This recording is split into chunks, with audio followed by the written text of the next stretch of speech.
Excellencies, distinguished guests, participants, ladies and gentlemen. Assalamualaikum warahmatullahi wabarakatuh. Peace be upon you.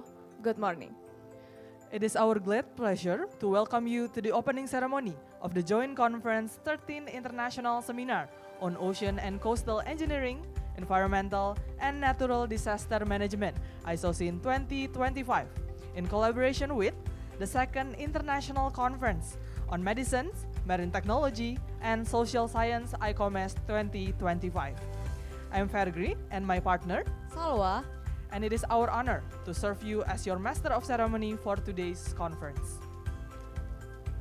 first and foremost, I would like to extend a warm and respectful welcome to our distinguished guests, Profesor Insinyur Bambang Pramujati, ST, MSc, and PhD, Rector of Institut Teknologi 10 November, Dr. Insinyur Avando Bastari, MPhil MTR Opsla, IPM, ISOCEEN, Rector of Hang Tuah University, Profesor Suntoyo ST, MN, PhD IPU, Chairman of ISOCEEN 2025, Profesor Dr. Insinyur Ninis Trisyani, MP, Chairman of ICOMES 2025, Profesor Insinyur Setio Nugroho, Dean of the Faculty Marine Technology ITS, Profesor Dr. Engineer Muhammad Zikra, ST, MSc, Head of the Ocean Engineering Department.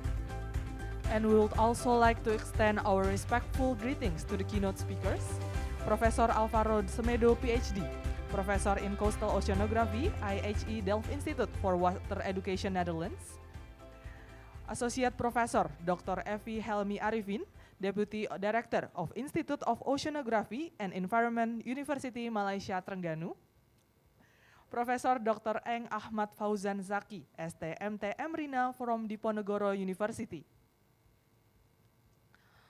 Profesor Insinyur Silvianita, ST, MSc, PhD, IPU from Institut Teknologi 10 November, Kolonel Laut Dr. Titut Harnaknit, Dr. MK Spesialis Kesehatan Kelautan, Subspesialis Konsultan Pengobatan Hiperbarik CRMP from Hang Tuah University. We are truly honored by your presence. This joint conference marked the continuous collaboration between Institut Teknologi 10 November and Hang Tuah University, bringing together experts, scholar, and professionals from across disciplines. With the theme of this year's joint conference, Advancing Marine Technology for a Sustainable Blue Economy, Challenges, Innovation, and Opportunities, we hope to foster meaningful dialogue and valuable partnership. Before we begin the proceeding, I invite all of us to offer prayer for the success and well-being of this event. Let us pray with our individual belief. Let us begin our prayer.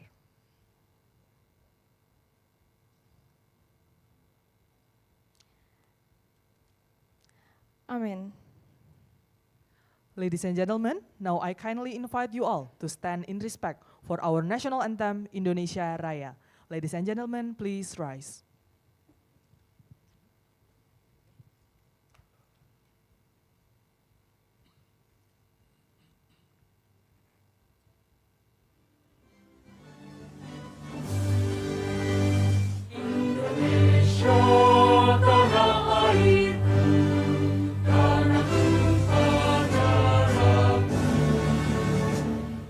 Sangatlah aku berdiri, jadi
Thank you, ladies and gentlemen. Please be seated.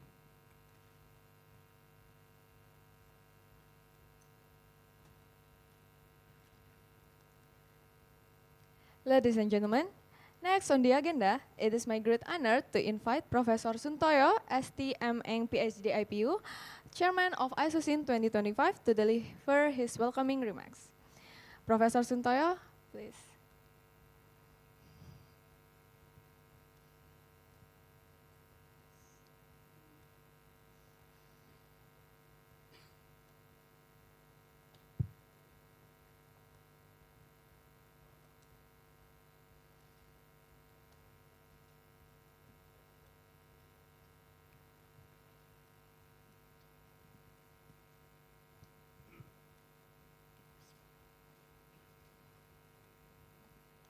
Bismillahirrahmanirrahim.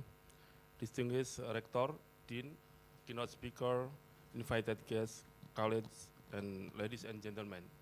Assalamualaikum warahmatullahi wabarakatuh. Presence of our Subhanahu wa Ta'ala, a grace that has given favor and gift in this morning.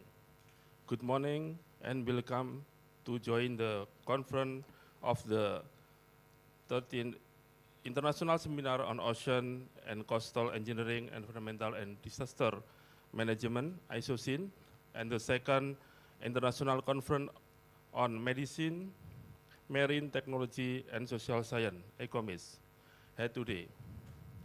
It is truly my honor and privilege to stand before you as the chairman of this event.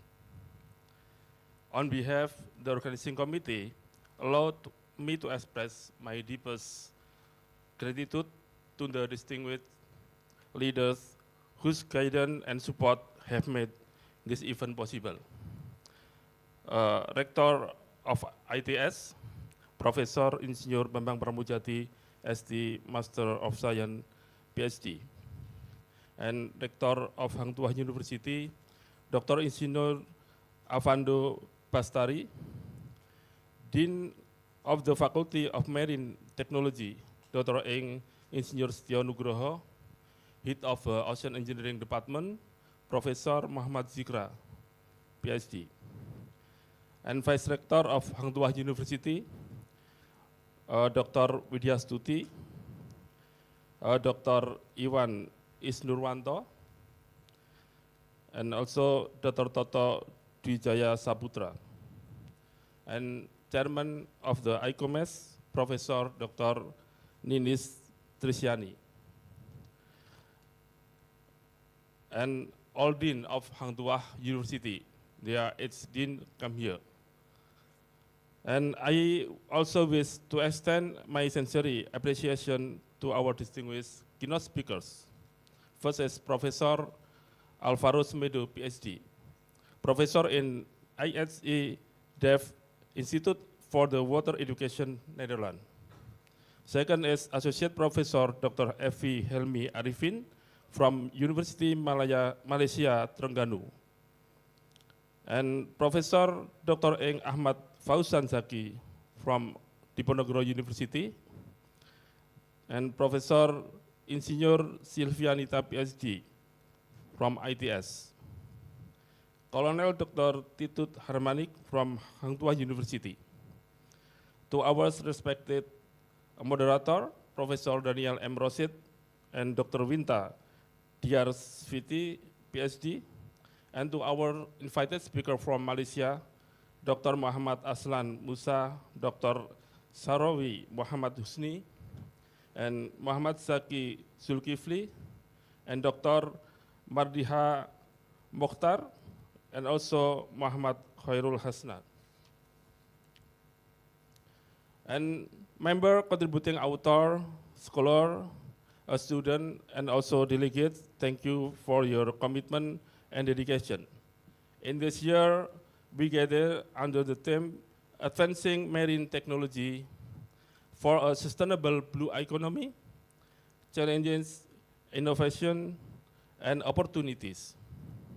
This theme reflects not only the challenge we face, climate change, coastal hazard, resource management, hydrodynamic, oil and gas, as well as marine medicine, but also the opportunities that arise from them. It's called us to transform our challenge into the innovation and to build a sustainable blue economy that balances economic progress with ecological responsibility. In this sense, our conference is more than a scientific sum from the collaboration with engineers, scientists, policymakers, medical professionals, and social scientists come together to share knowledge, spark innovation, and inspire action. We are especially proud to host this event in Surabaya, a historic maritime city and eastern gateway of Indonesia. Surabaya has long been a hub of maritime trade, naval strength, and also academic excellencies. Today, it continues to grow a center of marine technology, innovation, and education. Hosting ISOCEEN, ICOMES, here is not only symbolic, but also strategic.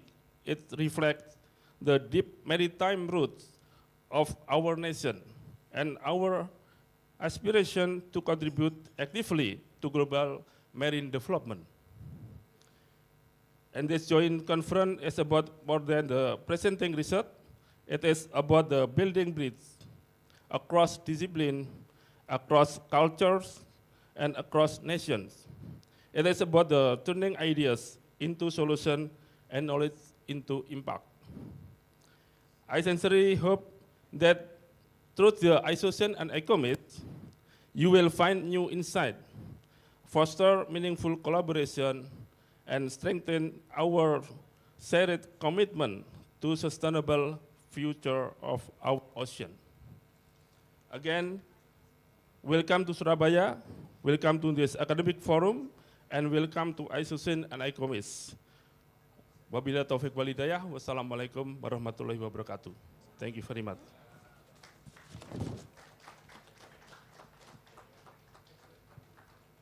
Thank you, Professor, for your warm and inspiring remarks.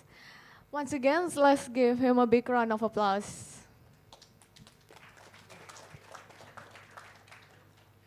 Ladies and gentlemen, we are also pleased to invite Professor Dr. Insinyur Ninis Trisyani MP, Chairman of ICOMES 2025, to deliver her welcoming remarks.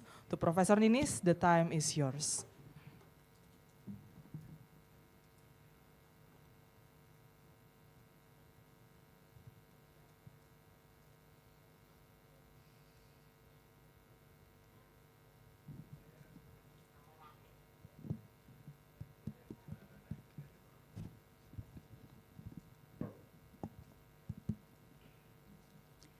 Bismillahirrahmanirrahim.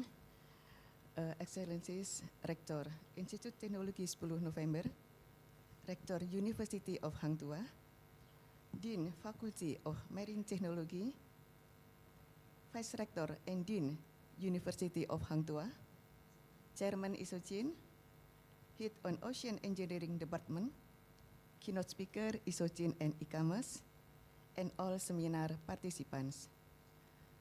Assalamualaikum warahmatullahi wabarakatuh.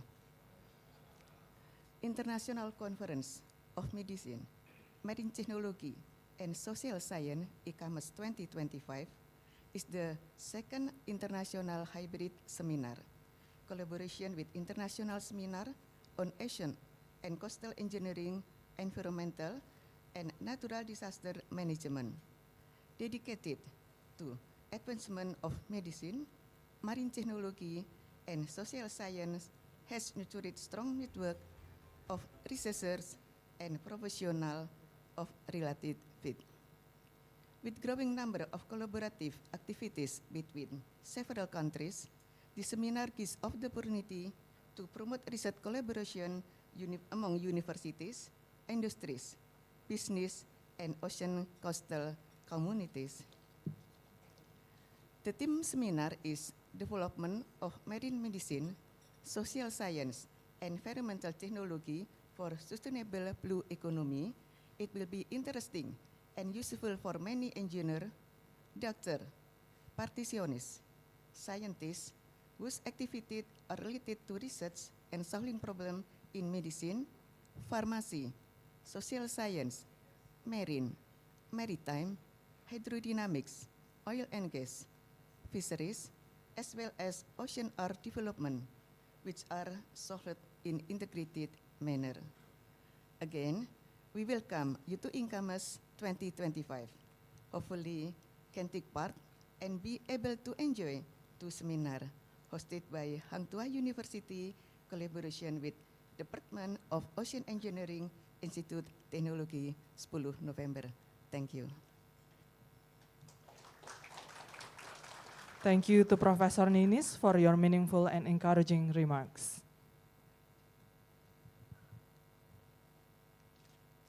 Ladies and gentlemen, we are now honored to hear from the Rector of Institut Teknologi 10 November. Please welcome Profesor Insinyur Bambang Pramujati, ST, MSc, and PhD. Professor Bambang, the stage is yours.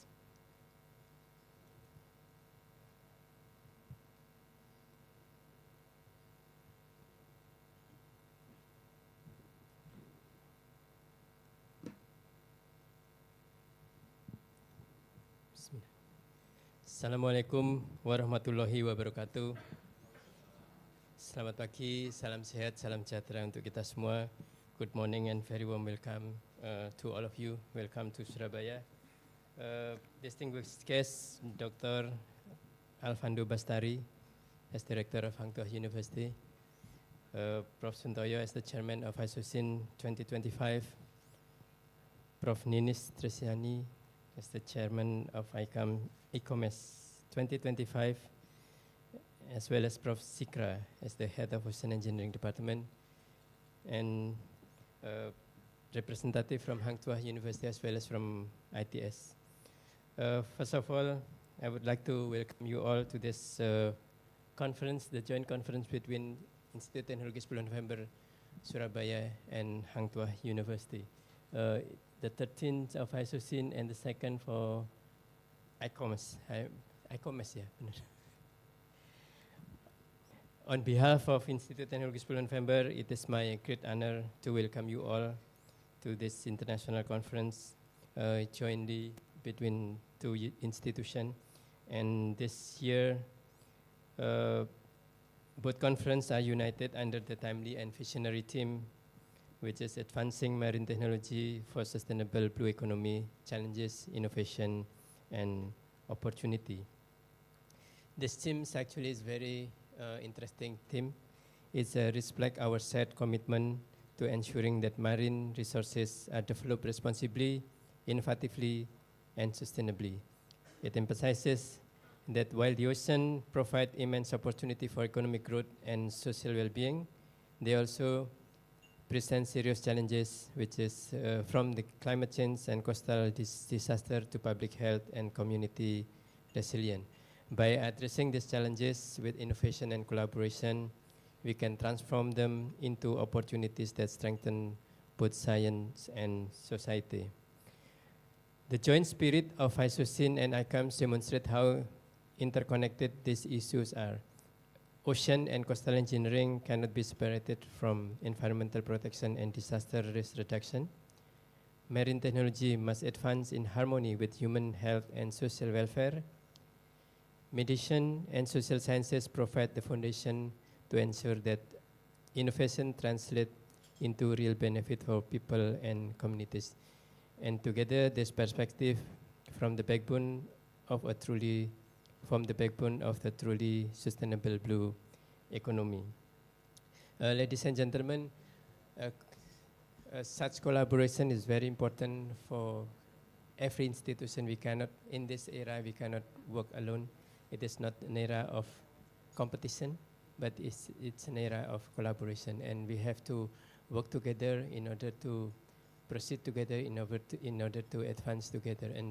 And again, I thanks to Hang Tuah University for welcoming us and join with us in order to have this international conference. I would like also to take this opportunity to express my sincere gratitude to our distinguished keynote speaker. First, Prof. Alvaro Semedo, Professor in Coastal Oceanography from IC Delft Institute for Water and Education, Netherlands. Thank you very much for coming to Indonesia and to ITS and Hang Tuah conferences. And then, secondly, Dr. Efi Helmi Arifin, Deputy Director of Institute of Oceanography and Environmental or INOS, University Malaysia, Terengganu. Thank you and welcome to Surabaya. And then that one is Professor Ahmad Fauzan Zaki from Naval Architecture Department, Diponegoro University. Thank you. I like the udang, but it's Surabaya, right? It's Surabaya. And also Professor Silvianita, the Ocean Engineering Department, Institute of Technology, 10 November. Again, congratulations. She just received the professorship, I think, few days ago or probably weeks ago. So congratulations, Prof. Sylvie. So you add one more of the professor in ITS. Thank you. And then the fifth, Colonel Dr. Titut Harnani from the University of Hang Tuah, Indonesia. Thank you very much to join this conference. And I know and I'm sure that your contribution, the keynote speaker, are invaluable, and we look forward to the knowledge and inspiration that you will share in this opportunity. I also would like to extend my special appreciation to Prof. Suntoyo as the chairman of ISOCEEN 2025, as well as Prof. Ninis as the chairman of ICOMES 2025. And also, I would like to thank to the organizing committee, the partner institution, as well as all participants from Indonesia and from abroad. May this conference be fruitful ground for new ideas, transformative collaboration, and impactful solution that will advance marine technology and strengthen the global pursuit of a sustainable blue economy. Ladies and gentlemen,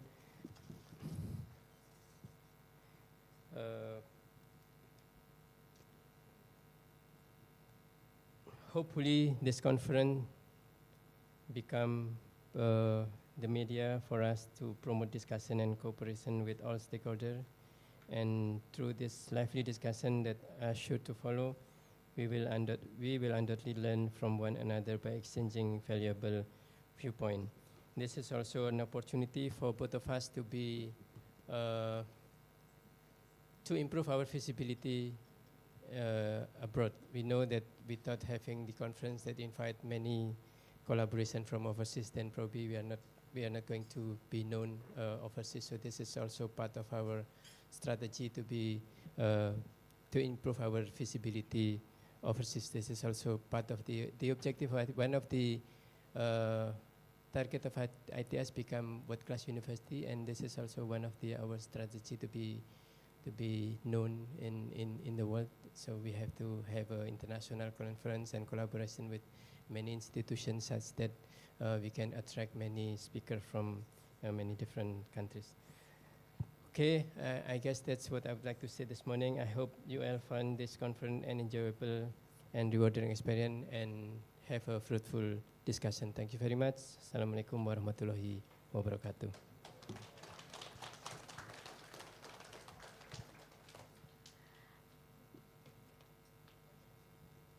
Thank you, Professor, for your meaningful remarks. Once again, let's give him a round of applause.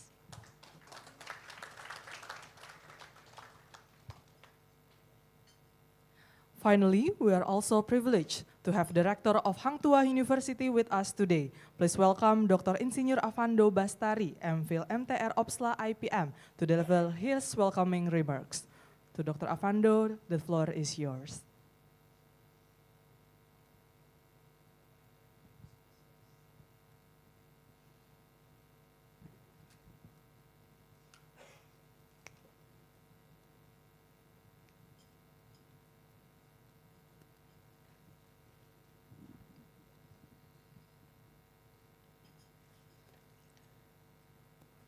Dear honored keynote speakers, Professor Alvaro Somedo, PhD, from Delft Institute of Water Education, Netherlands.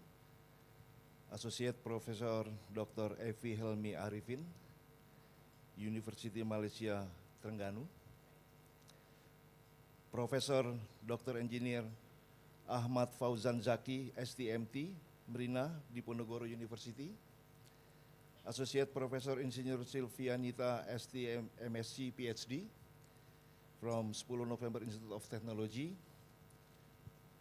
Kolonel Laut Dr. Titut Harnanik, Dr. MKes SPKL, from University of Hang Tuah. Dear esteemed colleague and guests, Professor Insinyur Bambang Pramujati, STMSc Engineer PhD, Rector 10 November Institute of Technology, Dr. Insinyur Setio Nugroho as Head of Department of Marine Engineering, 10 November Institute of Technology, all honorable seminar participants. Assalamualaikum warahmatullahi wabarakatuh.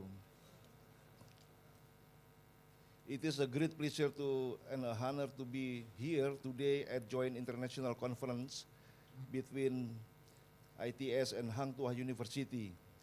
We hope this occasion marks as a significant milestone in our journey towards fostering stronger collaboration and enhancing the quality of education. The 13th International Hybrid Seminar dedicated to the advancement of ocean and coastal engineering, environmental and natural disaster management, ISOCEEN, and has nurtured strong network of researchers of professional of related fields.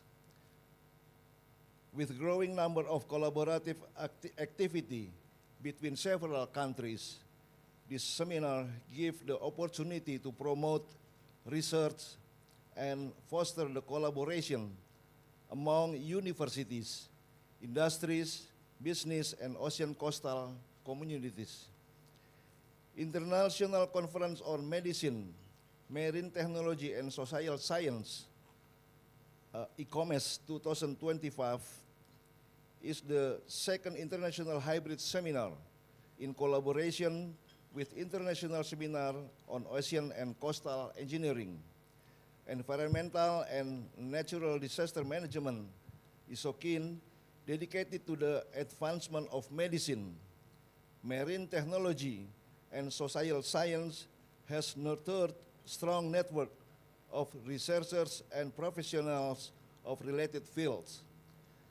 With growing number of collaborative activities between several countries, the seminar gives the opportunity to promote research collaboration among universities, industries, business, and ocean coastal communities.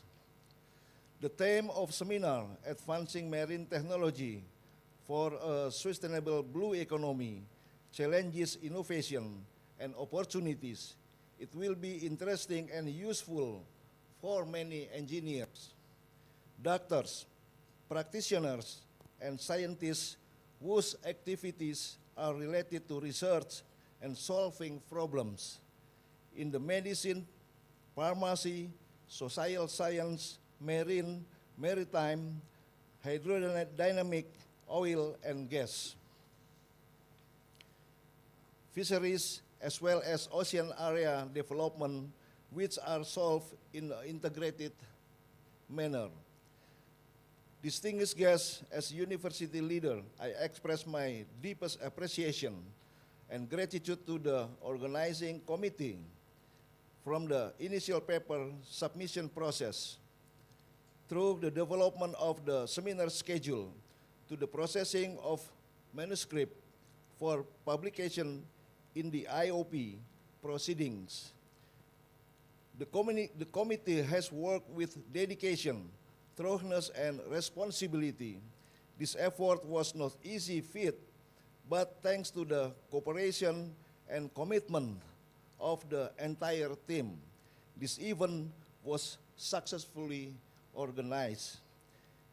We recognize that internationally indexed proceedings, such as the IOP serve not only as academic documentation, but also as an important tools for broadening the reach of knowledge, enhancing the research reputation of faculty and student, and strengthening the university's contribution on the global stage. Therefore, I once again express my deepest gratitude to the committee, reviewer, and all parties involved. May your hard work be a good deed and provide broad benefit for the development of science. Finally, I hope this seminar can be a productive forum for discussion, knowledge sharing, and future research collaboration. Again, we welcome to you to the e-commerce 225. Hopefully, you can take part and be able to enjoy the seminar hosted by Hang Tuah University in collaboration with Department of Asian Engineering 10 November Institute of Technology. This is part of the campus commitment to become a leading university in the field of marine and maritime based on science, technology, and arts of the international level. Thank you and have a good luck. Hang Tuah University, excellent in maritime education. Wassalamualaikum warahmatullahi wabarakatuh. Thank you, Doctor, for your kind and inspiring work. Ladies and gentlemen, please join me in him. Give a big round of applause.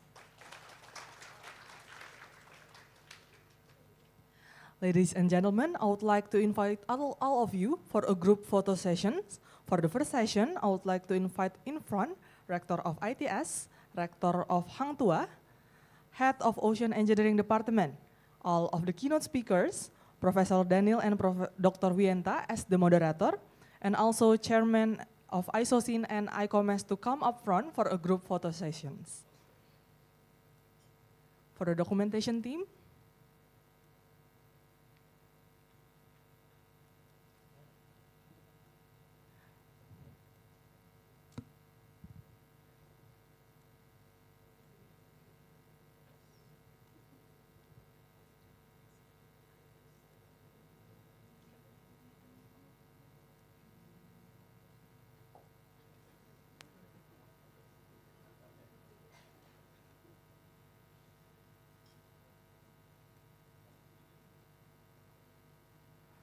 okay, for the first sessions, 3.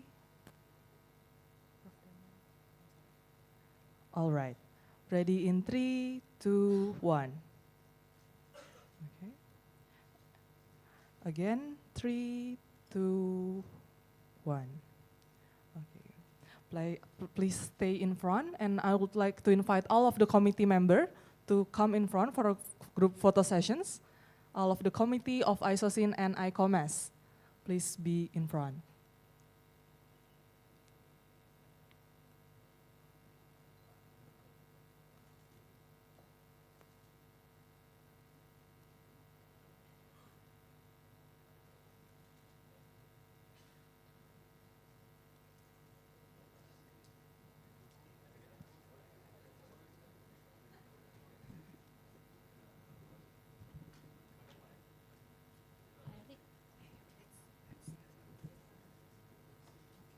Okay, ready? In 3, 2, 1. Again, 3, 2, 1. Okay, again, 3, 2, 1. Okay, please stay in front, and all of the participants in ISOCEEN and ICOMES, please come forward.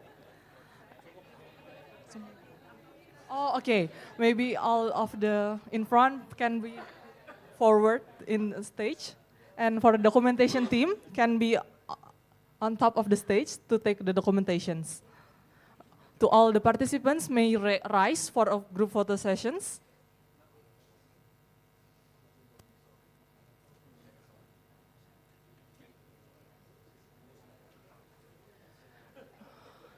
Maybe all of the participants can gather in center or come in front for a group photo session so you guys can see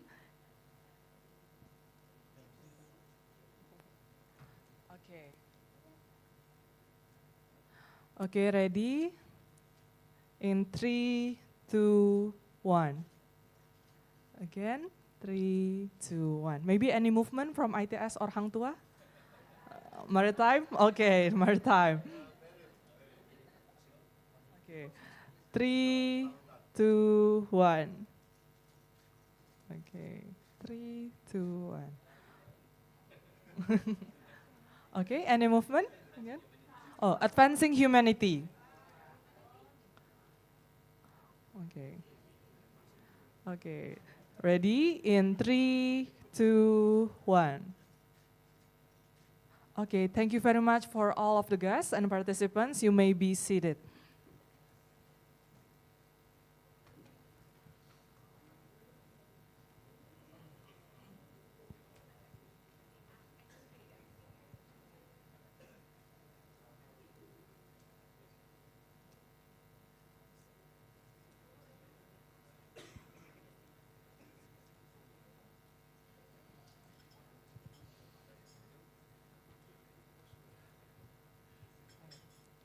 Excellencies, ladies and gentlemen, we now proceed to our main agenda, the keynote sessions.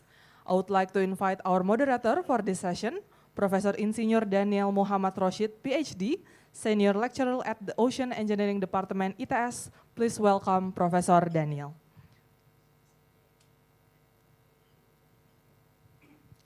Just to give a brief introduction, Professor Daniel Muhammad Rashid is a senior lecturer at the Ocean Engineering Department of Institut Teknologi 10 November ITS with over 35 years of experience. He holds a bachelor degree in naval architecture from ITS and a PhD in philosophy from the University of Newcastle upon Tyne. He has also completed a summer course in System Operations Science at Mircea Academy, University of Exeter. His expertise span naval architecture, operation research and optimization, risk analysis, and reliability, making him a prominent figure in maritime engineering and education.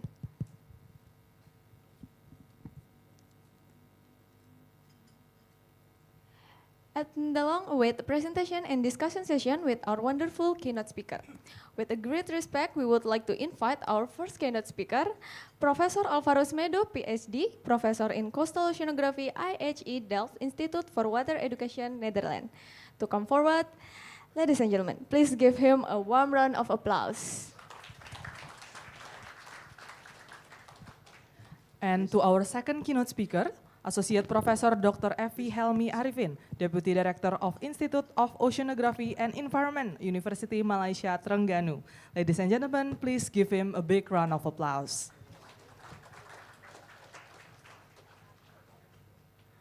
To Professor Daniel, as the moderator, the time is yours. Assalamualaikum warahmatullahi wabarakatuh. A very good morning to all of you. Ladies and gentlemen, colleagues, friends, invited speakers, keynote speakers. I'm very happy this morning to start our joint conference, inviting two prominent speakers. The first one is Professor Alvaro Semedo. It's not his first time here. Probably it's the fifth time. Yeah. Welcome to Surabaya again. Yeah. Professor Alvaro Semedo is an associate professor in coastal oceanography at the Institute of HE, IHE Delft, the Netherlands. He holds degrees in naval sciences and hydrographic surveying from the Portuguese Naval Academy, two MSc degrees in physical oceanography and meteorology from the US Naval Postgraduate School, and a PhD in meteorology from Uppsala University in Sweden. His research focuses on ocean wave dynamics, wave climate, and climate change impact, for which he received the Finn Malmgren Prize in 2012. He has published over 70 papers and actively contributes to international research initiatives. Today we are very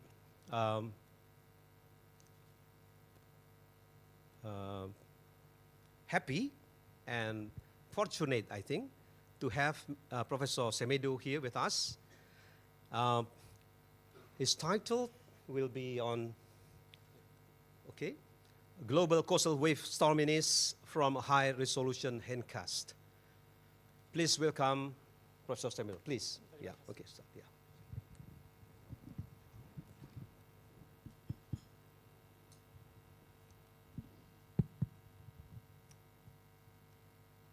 Should we have the presentation here maybe? Ada yang membantu kah? Ada yang membantu presentasi? No, I mean the presentation. Yeah. Should it be there? Yeah. Oh, there. Is this a pointer? Okay. Yes, that's the point.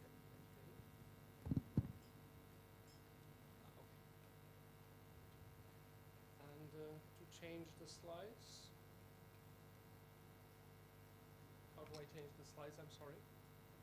To change this. Yeah, there it is. I think it's working. It's working. Yeah. Well, thank you very much. It's a pleasure to be back to Surabaya and especially to ISOCEEN. Terima kasih Pak Santoyo to invite me once again. I bring you a relatively recent piece of research that I did with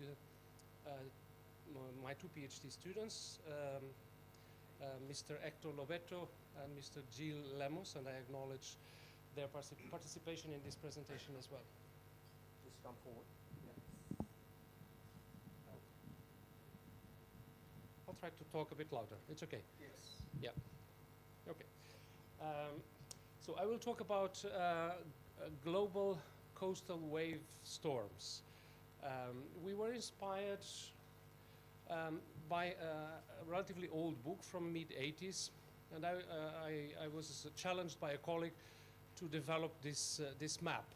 Well, this map represents coastal storms, coastal wave storms. It's from 1980s, from an old book, from Davis and Clayton, and we can see that it's not a very detailed map. We don't even know exactly what they used. It's very empirical, and it tries to depict, it tries to map the coastal wave storms. Well, some are more prone to be more swell-dominated storms, some east, some west coast. Well, definitely this map deserved, almost 50 years after, deserved some attention. And so we used our curiosity, and we decided to set up a goal as part of the PhD of one of the students, his last paper, Mr. Hector. And the goal was to classify the global coastlines in terms of wave storm characteristics. So, of course, in some coasts we have more storms than others, and definitely the storms are different if we look at the entire global coastline. But then, how different? How can we tackle this idea? And what we did was, so we grabbed a very extensive and high-resolution piece of data set, a 16-kilometer global Eindcast. We also used ERA 5 winds. This data was produced by the European Centre for Medium Range Weather Forecasts in Reading, England. And then from this data set, that is, in terms of resolution, if you look at a global product, it's relatively high resolution, 16 kilometers, and then we extracted just part of the data. So we extracted just, because we are interested in the coastline, so we extracted just the deep water closest grid point from the coastline. And then we got this funny looking map with a contour around the coast. And what we have here is just the depth of these grid points, and almost 100% were deep water points or deep water waves. So we were okay with our data. So we extracted all this data around coastlines, and as you can see, we have thousands of points along all the coastlines, definitely around Indonesia, in the maritime continent, and then we proceed. But the first challenge was, well, what is exactly a wave storm? There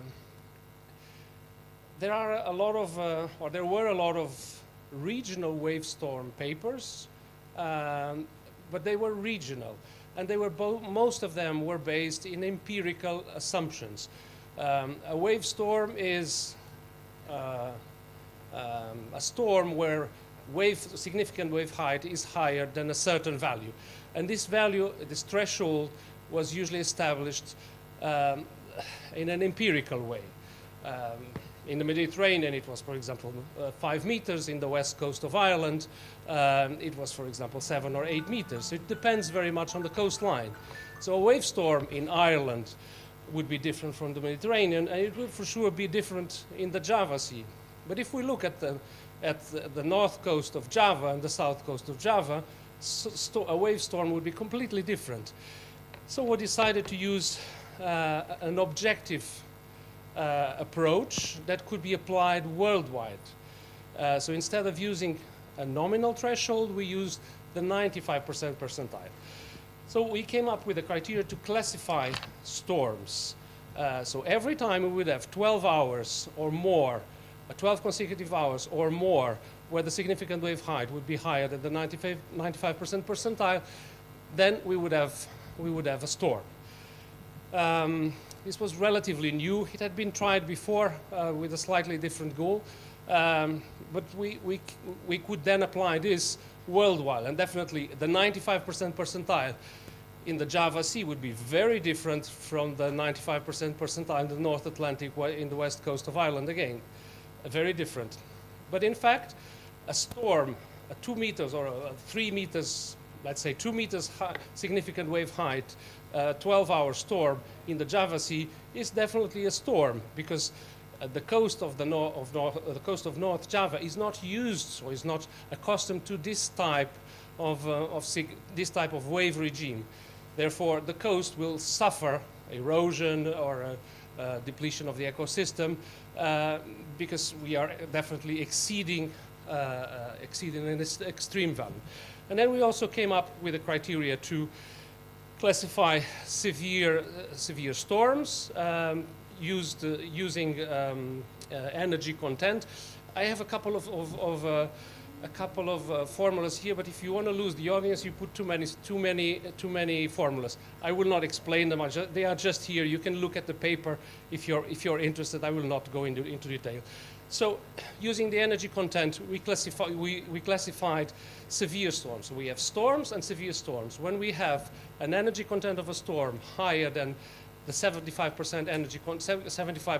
percentile energy content, then we have a severe storm. So we have storms and severe storms. Then we also came up with the total storm wave energy, because we are definitely interested in the amount of energy the storms have. And we also came up with a classification for the degree of storminess. This is a compound index where we merge the storm frequency of occurrence. In some coastlines, we have more storms that can be more frequent than in others. Also, the storm duration. It's very important. If you have a storm that lasts 12 hours, it's very different from a storm that lasts 3 days. So you have 3 days. If you have a storm impacting 3 days on a coastline or a coastal infrastructure, for sure it will cause way more damage than just 12 hours. So storm frequency of occurrence, storm duration, and also energy content. So we came up with this degree of storminess. And in summary, we had four statistics that helped us to classify the global coastlines in terms of storms. So we had storms, severe storms, total storm wave energy, and degree of storm. And then we started playing with the data.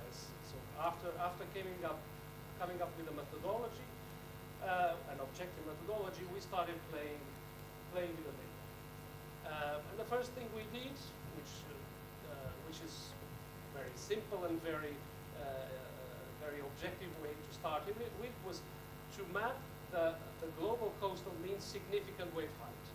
So the yearly view. So with the upper map, we just have the significant wave height around the coastline. And if we go to Indonesia, you can see that South Java and South Sumatra, the mean yearly significant wave height is almost 3 meters. Of course, in the north part of these two islands, the significant wave height is way below. Then we also came up with looking at the climate of wind, sea versus swell. What are wind, sea waves and swell waves? Swell waves are waves that propagated away from the generation area. But typically, what we have in South Java and South Sumatra are swell waves that come from the South Indian Ocean. So these are swell waves that can propagate thousands of kilometers. And wind, sea are waves that are generated locally. Waves that are being impacted by the local winds. So wind, sea, and swell. And as we can see in the lower map, the warm colors mean that we have mostly swell-dominated coastlines.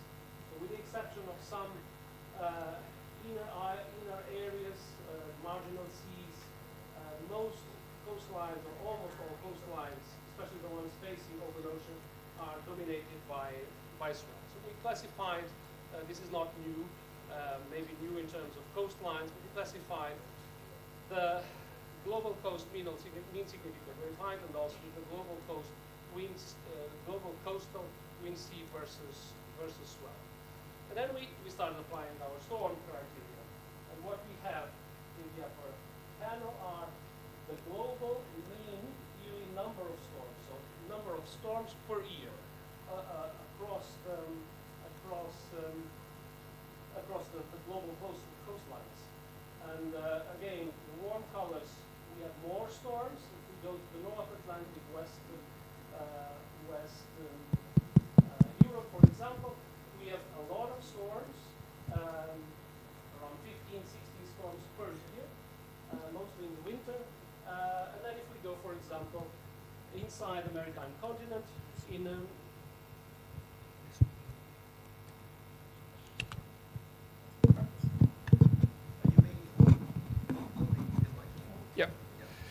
if we go inside the maritime continent in the Java Sea, we have a very low number of storms. And remember, these storms in the Java Sea are, of course, very low in terms of energy.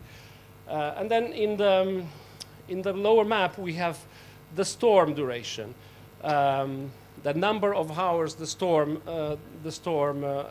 happened.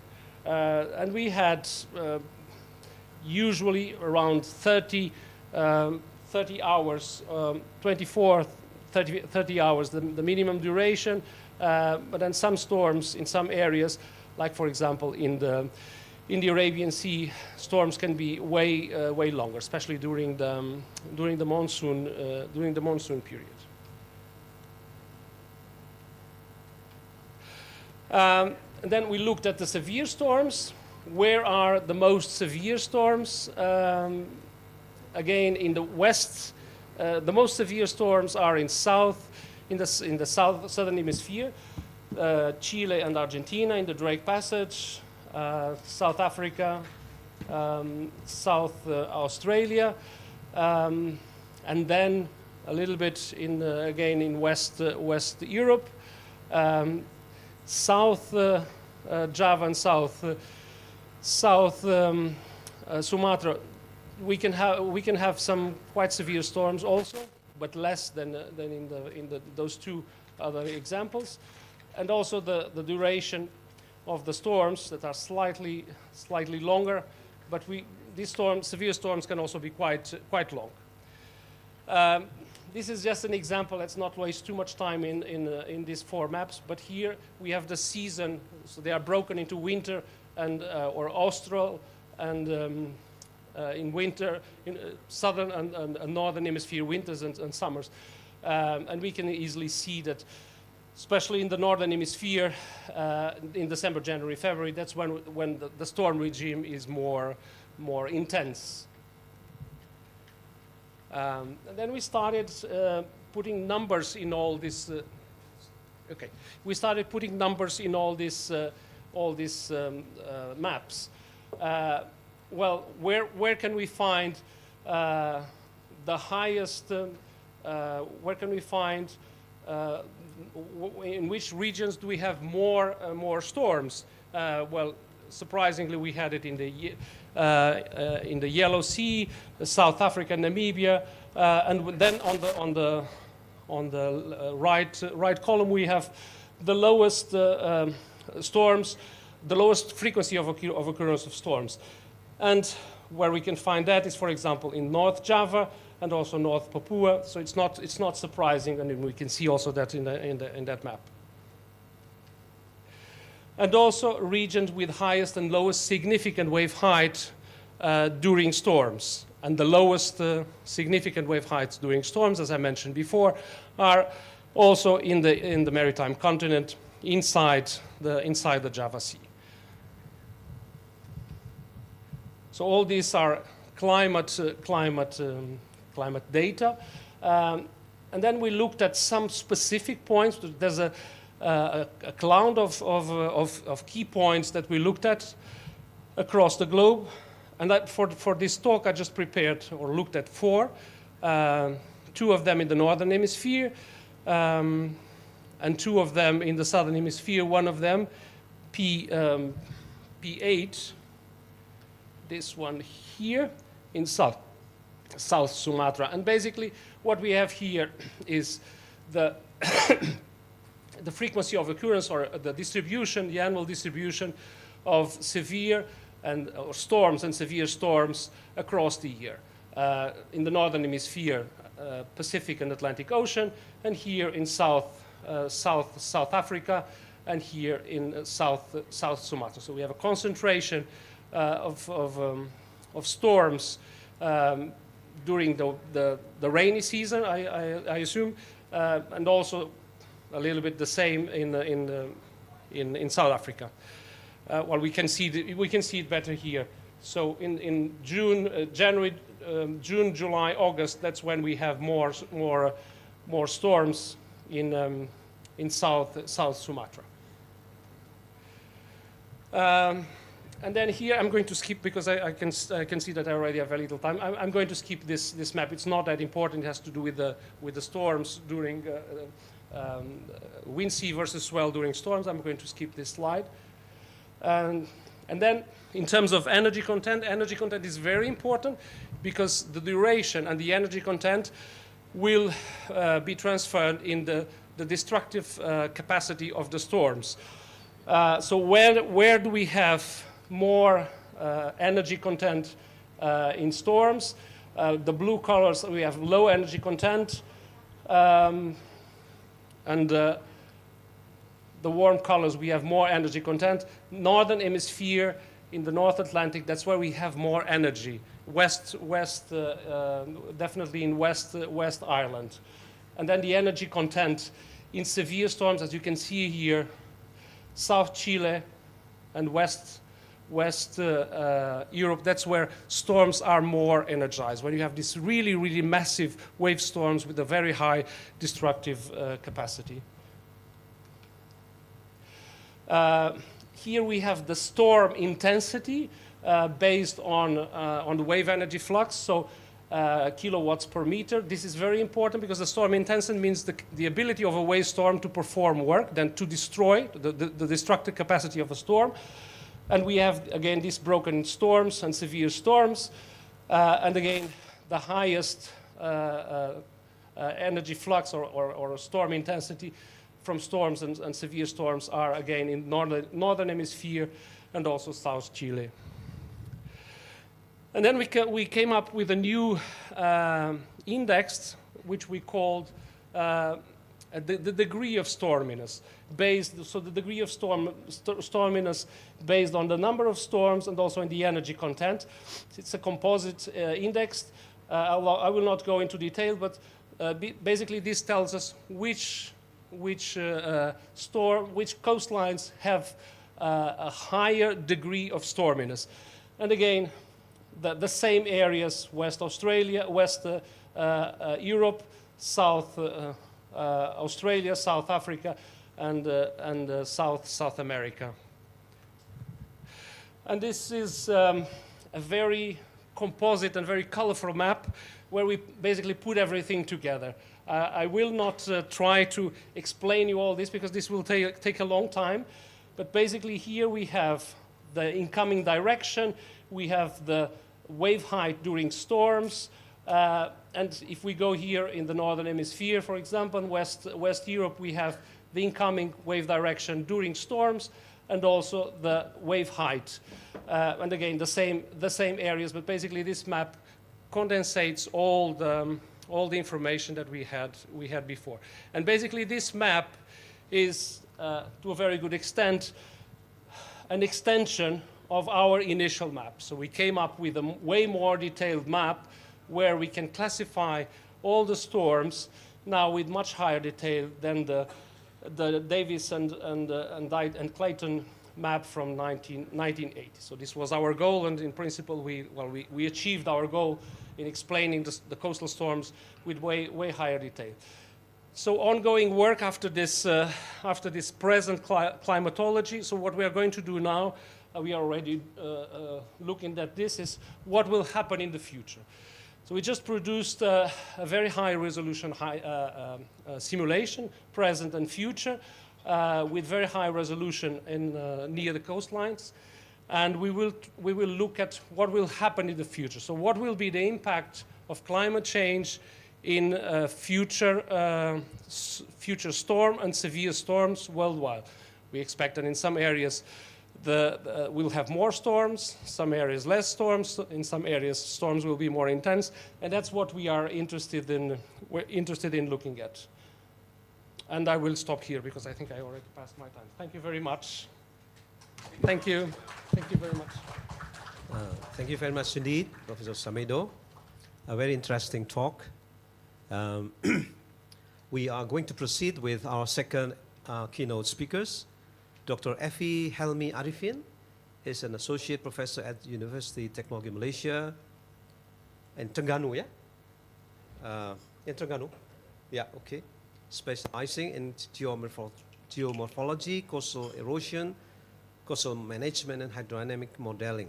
He obtained his PhD in marine geoscience from Université de Bretagne. Yeah. Shoot, yeah. Dr. Arifin has led numerous research projects, published widely, and actively contributes to advancing engineering education and practice in Malaysia. Please.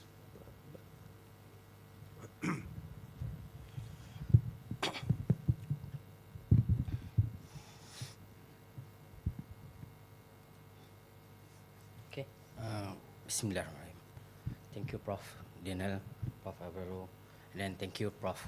Suntorio, because invite with our big team to coming our conference, joint conference for ISOCEEN and ICOMES.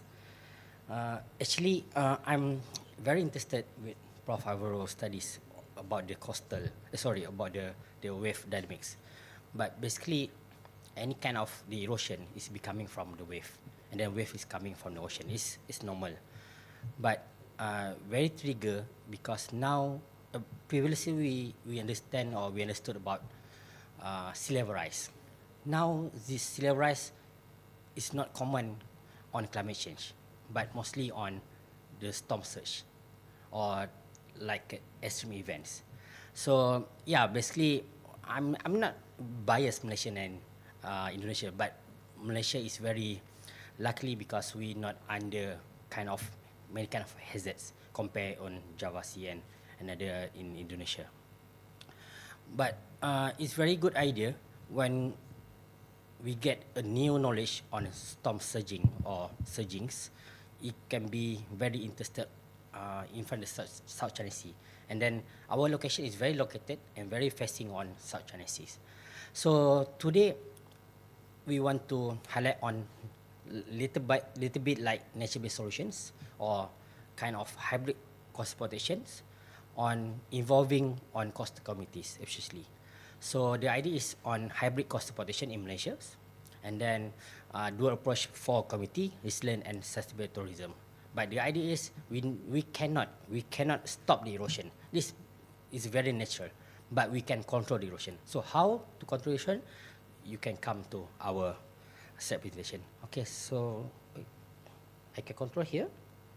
Okay, so a little bit on introduction on our region is about the shoreline. I think I become older because I cannot see the slides. Okay, the shoreline evolution in our region, especially in Terengganu, mostly we have a very beauty beaches, but depending on the developing along the coastline, we suffer on. Oh, sorry. Okay, we suffer on coast erosion, very frequent, especially in Pantai UMT. In our locality, it's very facing to the South China Sea, and then the second thing is Pantai Sura, and then most of 30% Malaysia coastline is intense on erosions. That is major influenced by the monsoon storms. So basically, the coastal erosion in our region have facing on or during the northeast monsoon storms, and then it can be reduced on the southern monsoon and then become recovery. And then normal practice is hard structures. I think common in the world. So the popular is by the revetment or the reps. But however, the idea we need to stop or control the wave outside from our coastline. So that's why I'm very interested, Prof. Our studies, the wind wave or the swell, because when the wave is very intense to the coastal, it can be worsening on the erosions. So, and then the authority make it breakwater or offshore breakwater, but the idea is very expensive because we need to get many kind of the armor rocks to structure on the breakwater.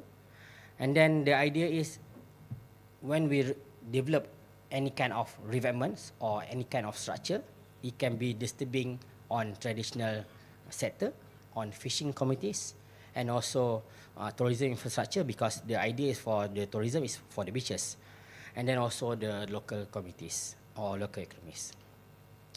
This is idea that I'm giving what kind of the revetment impacts it can be creating on wave overtopping. So, for example, our study, we don't have a structure at the offshore or the nearshore. So we just put or dump the rocks on the coastline. It can be more increasing on around 0.51 meter per second for the volume of wave overtoppings. But in our places in UMT, so we have a breakwater and then we have a grinds. So it reducing because of the breakwater on the wave.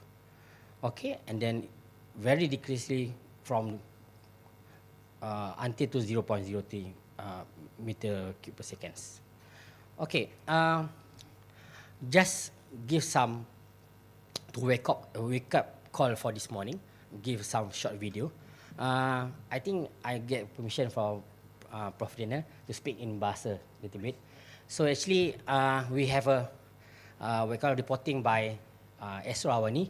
I don't know the rest of the audience know about the Astro, because Indonesian in Malaysia, they like it subscribe the Astro because can see ataupun boleh tengok sinetron setiap hari. So the Astro giving for the news, so they make it many kind of liputan or many kind of news, kind of some alternative for coastal community. So kerajaan disarang mengenal pasti serta meneliti kaedah terbaik. Penggunaan kaedah alternatif dikenali sebagai e-fence. E-fence dengan kos lebih murah. Kami adalah e-fence, satu kaedah mesra alam untuk mengawal hakisan pantai dan memulihkan pantai kepada keadaan asal. Berbanding dengan kaedah pencegahan hakisan pantai yang lain seperti benteng batu atau pemecah ombak, e-fence juga membantu pembentukan semula benteng pantai secara semula jadi.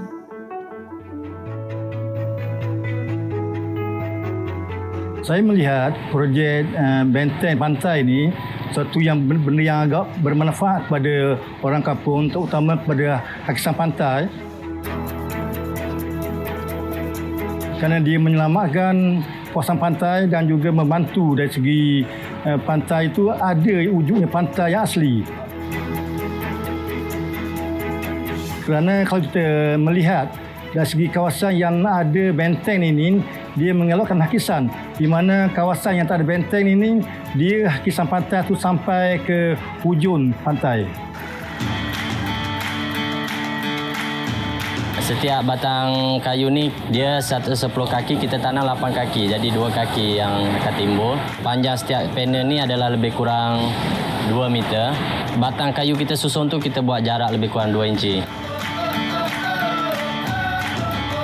Jadi kita buat bentuk V, pasti akan terlekat di celah-celah kayu event ni. Untuk pembinaan ni kita ambil masa dalam 3 hari. Proses penanaman dia kita jangkakan dalam lebih kurang 3 hari jugalah. Sebab kita pakai excavator untuk menggalinya. Sebab dia terlalu dalam, jadi memang dia makan masa sikit lah. Saya selaku penduduk Batu Rakit memang berharap agar projek ini berjaya menjaga pantai kita yang makin lama makin terhakis. Saya mengesyorkan kepada pihak yang berkenaan supaya memanjangkan lagi projek ini dan hakisan yang melanda kawasan sekitar ini tidak banyak. Oleh itu, jagalah pantai kita bersama-sama.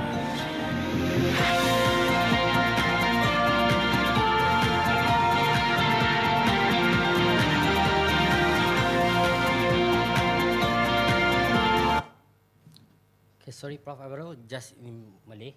But I don't know about, because this is local dialect, I don't know Indonesian can understand a little bit. Yeah, hope so because I have subtitles. Yeah, thank you, Alhamdulillah. Okay,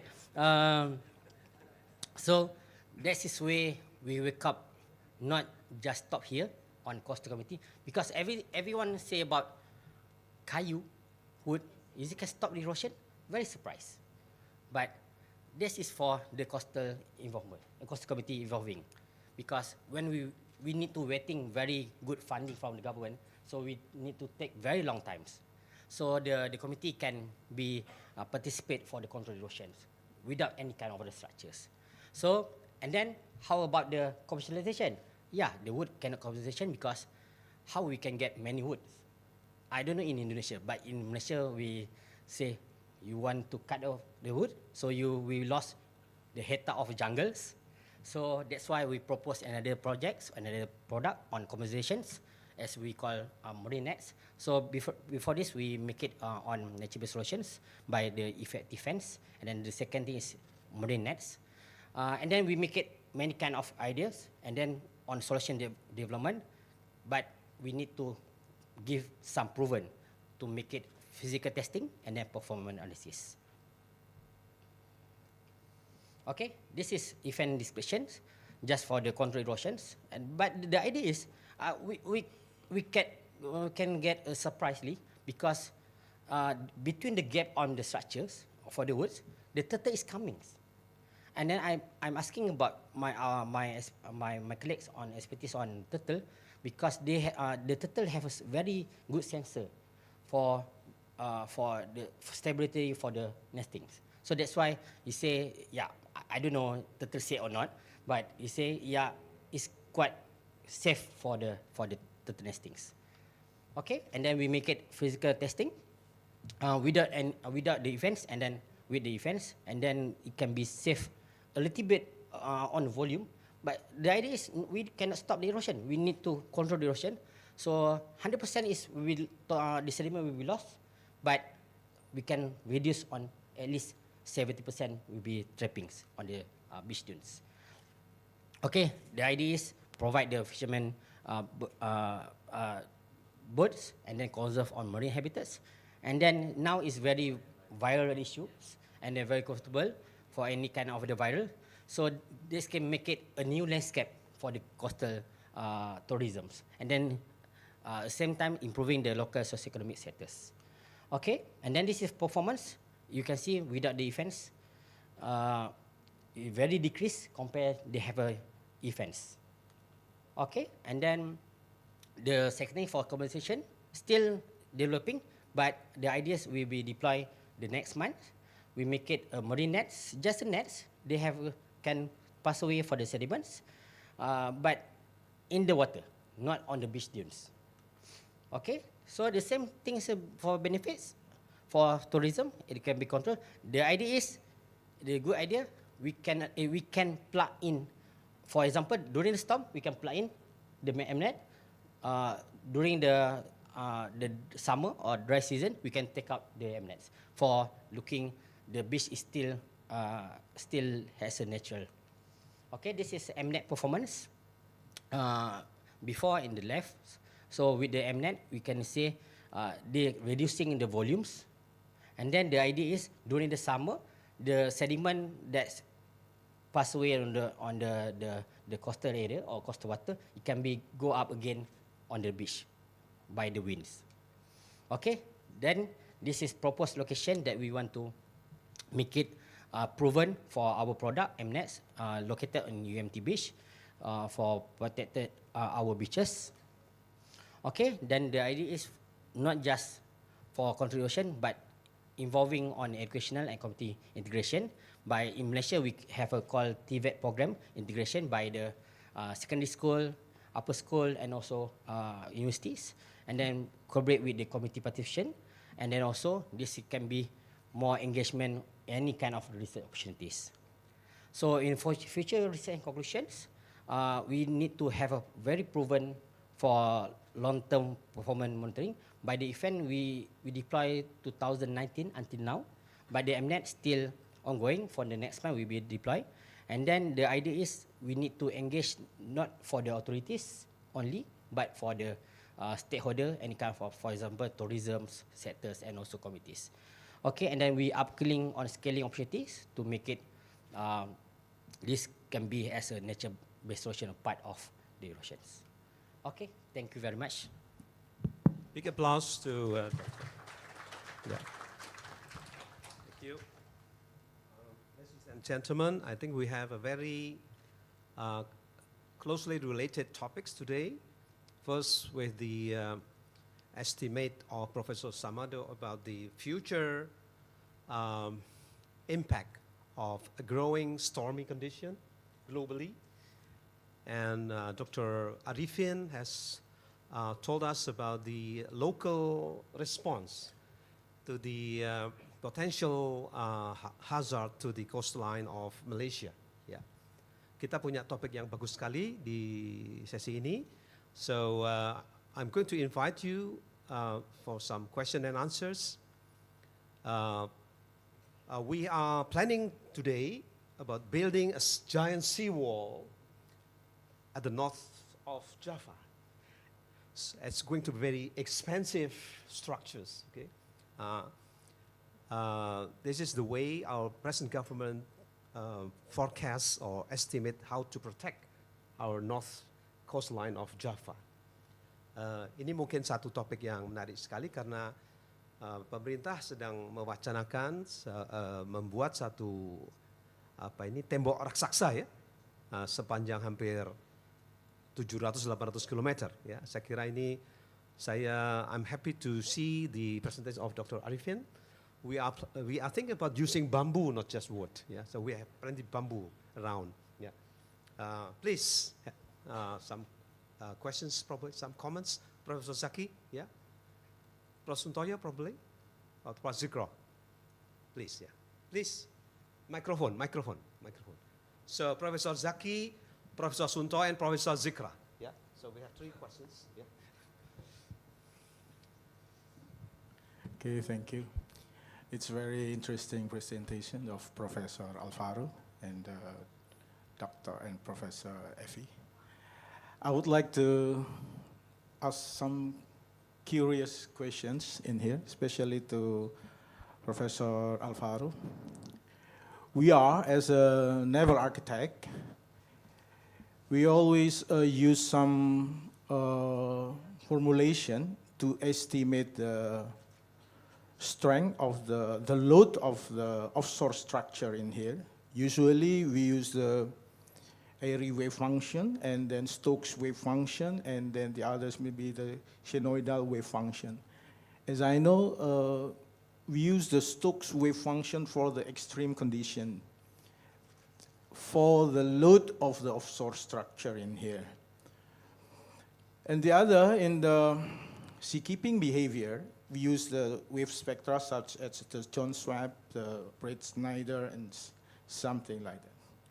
My question is this, in the forecasting for the future, that the increase in the severe condition, is it still relevant if we adopted this kind of the estimation such as like the Stokes wave formulation or maybe some John Swab wave spectra to estimate the seakeeping analysis in here? Is it still relevant, or we have to make some correction or maybe some constant, additional constant that maybe to get the accurate load for the structure?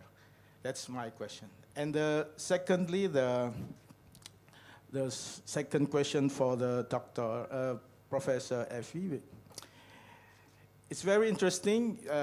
You are developed some suppose like fences, maybe, yeah. But in my opinion, the important thing is, I think, the geometry, not the material in here. You are using such like maybe like the like tooth, yeah, la boo tooth maybe. It's okay, but my opinion is maybe we can try to explore the other pattern, the other geometry, maybe like the sinusoidal and maybe anything. And then the other maybe because as I know, it's the important influence, I think, the geometry. Maybe for the bamboo with the cylindrical, and then the other maybe using the foil, aerofoil shape, maybe. That's my idea just for this discussion. Thank you. Terima kasih, Prof. Zaki. Please, Prof. Suntoyo.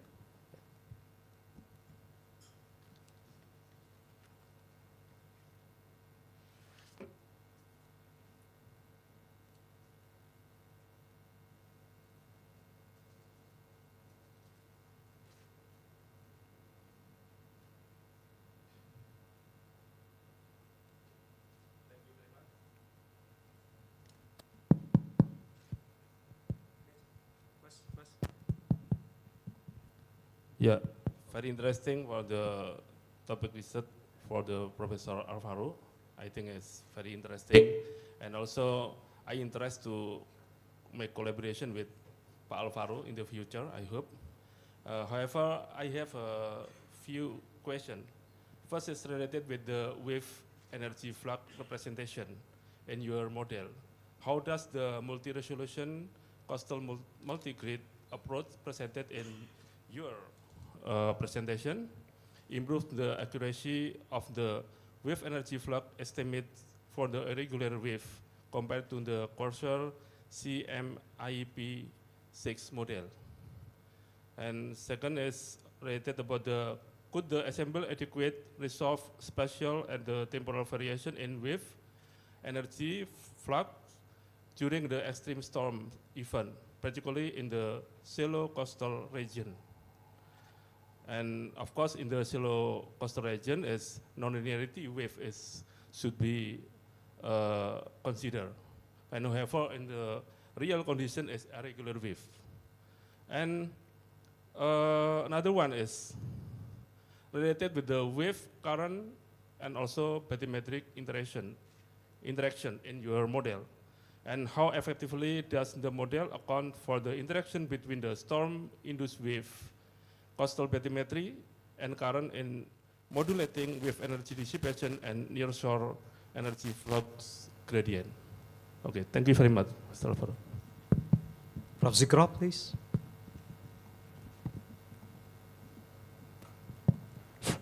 Thank you very much for both keynote speaker today.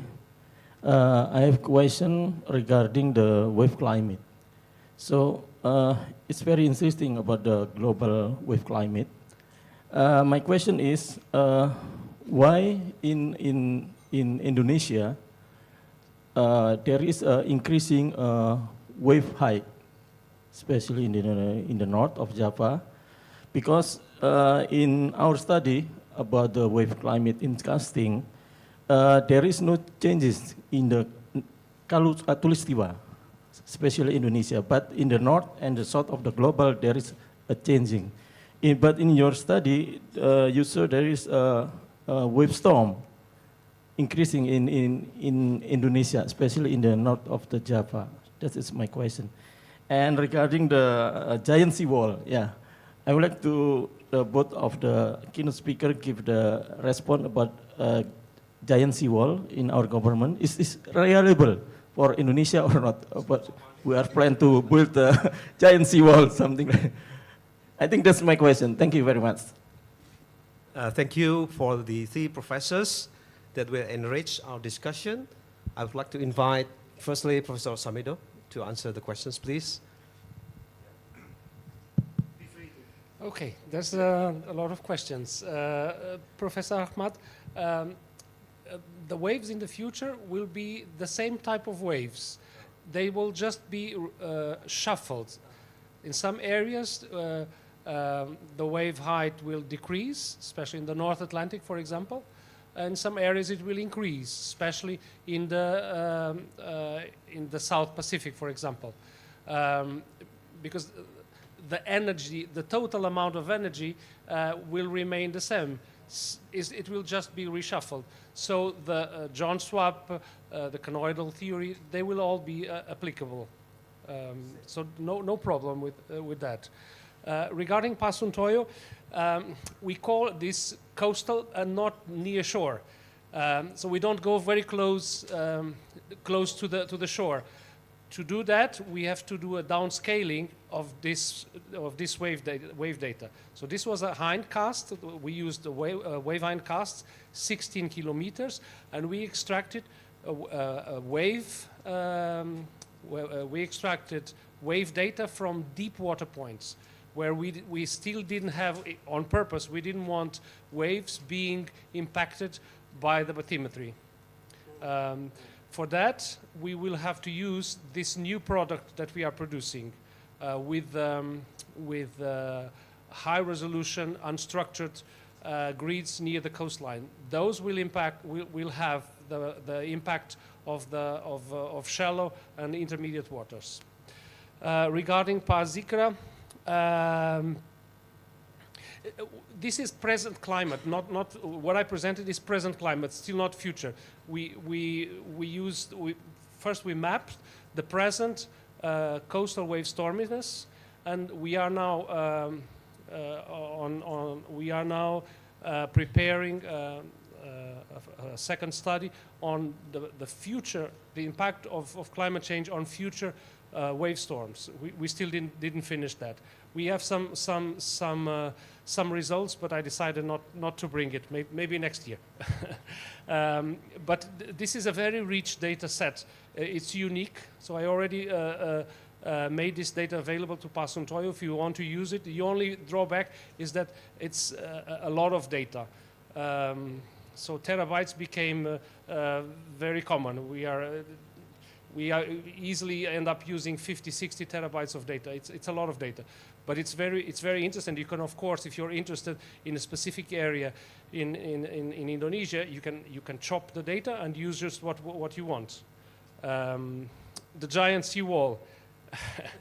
Well, I think maybe we need to discuss in looking at all the data that we have and eventually propose to the Ministry of Infrastructures or propose a really thorough study on future wave climate in the Java Sea, because wave heights are not very high, but together with sea level rise, it's very important to do that study. And as far as I know, correct me if I'm wrong, that study has not been done. And planning to construct a huge or a giant seawall without a proper scientific impact analysis I'm not an engineer, I'm an oceanographer, but it seems like might not be a good idea. Maybe there's room for ITS to propose a study or to the government.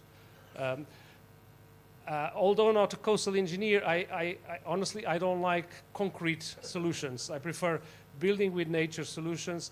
There are plenty of them that can work, but of course sometimes hard engineering solutions are the only ones.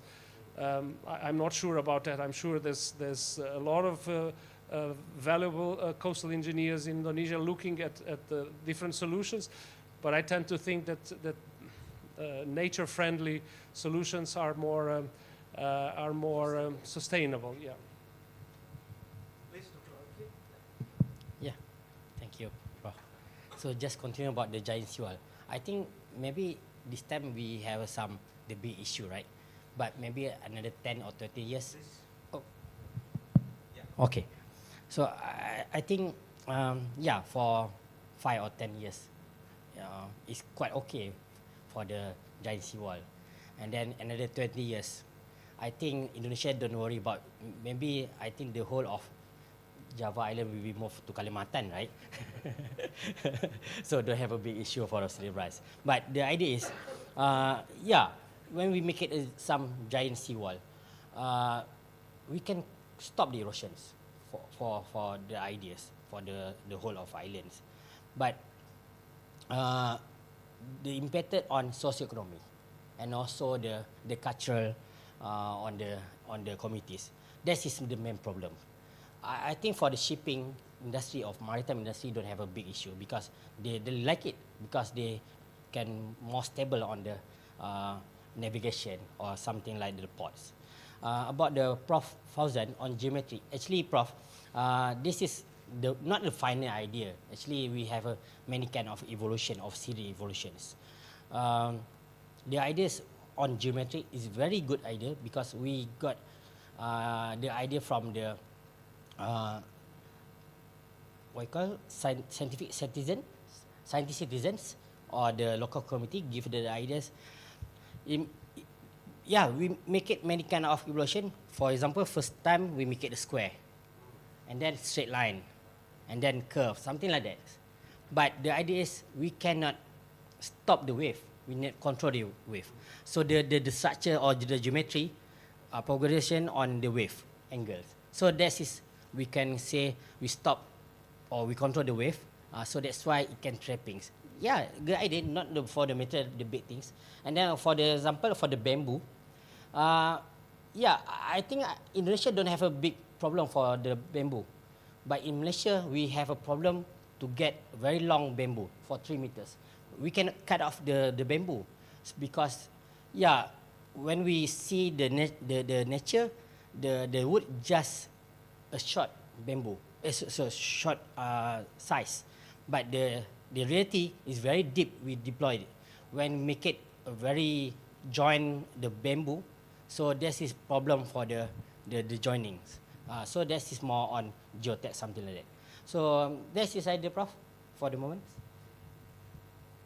Tepuk tangan untuk kedua pembicara.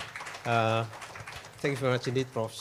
Samedo and Prof. Arifin, for the very interesting talk of you this morning. Terima kasih atas perhatian Bapak Ibu sekalian. Thank you for your kind attention. And again, please big applause to our two keynote speakers.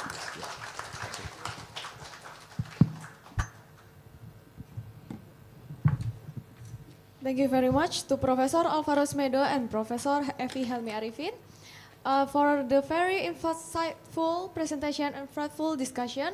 And also please give another big round of applause to our moderator, Professor Daniel. Now, as a token of appreciation, we would like to humbly present plaques to our honorable keynote speaker. May I kindly invite Professor Suntoyo as the chairman of ISOCEEN 2025 and Dr. Widya Stuti as a vice rector of Hang Tuah University, Professor Muhammad Zikra, head of the Ocean Engineering Department ITS, to come forward and present the plaques. And also we are invite the keynote speaker to come to join us in the front.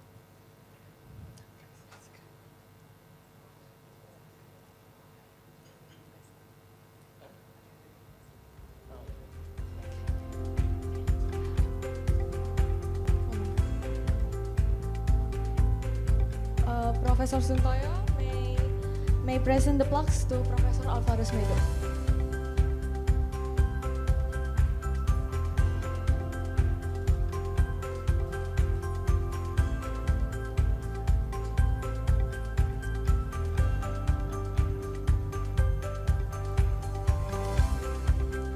Okay, Dr. Widya Stuti can present the plaques to Professor Elmi Hewi Arifin.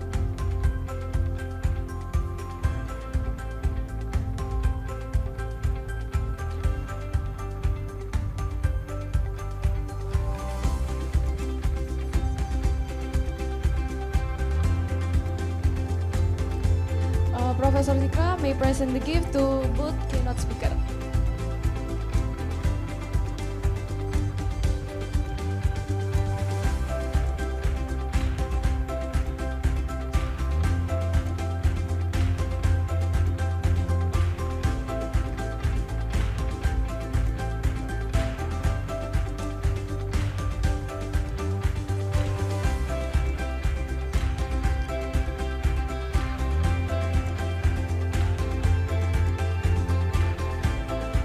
Please stay in front to take a photo group together.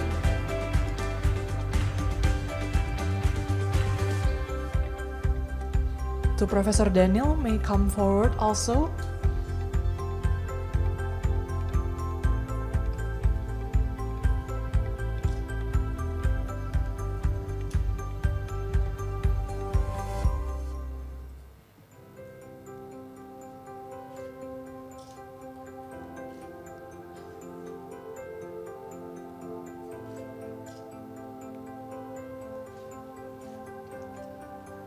Okay, thank you very much.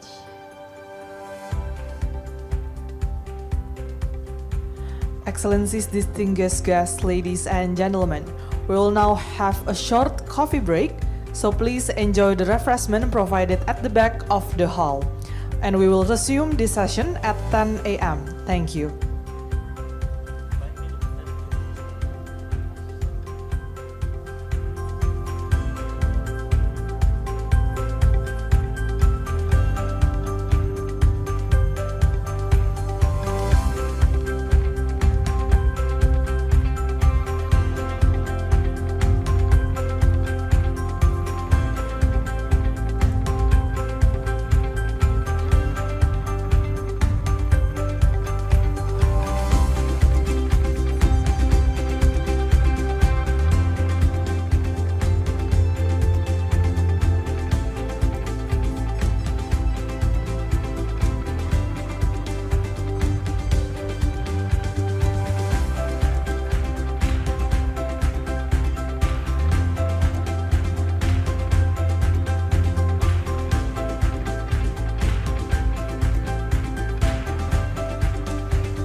Ladies and gentlemen, the main event will start in a few minutes.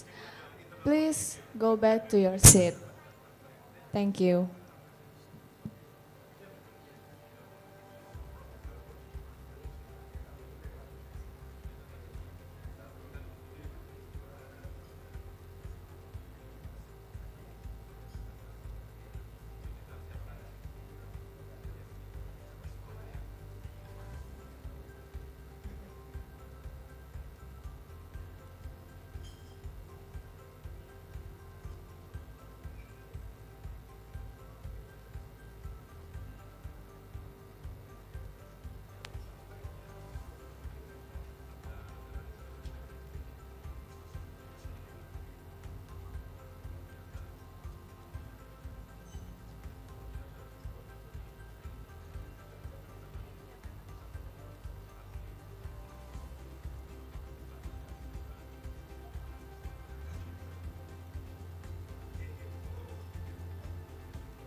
Ladies and gentlemen, we will start again our main event. Please come back to your seat.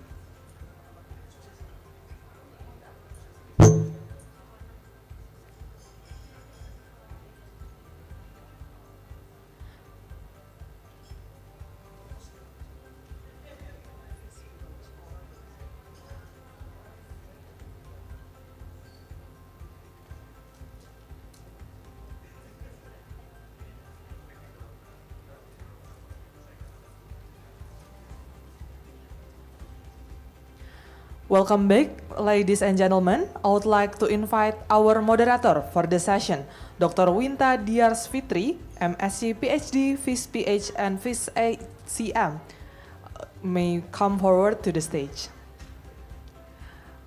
Just to give a brief introduction, Dr. Winta Diars Fitri, Dr. MSc MHPA PhD, is an associate professor at the Faculty of Medicine Hang Tuah University, Indonesia.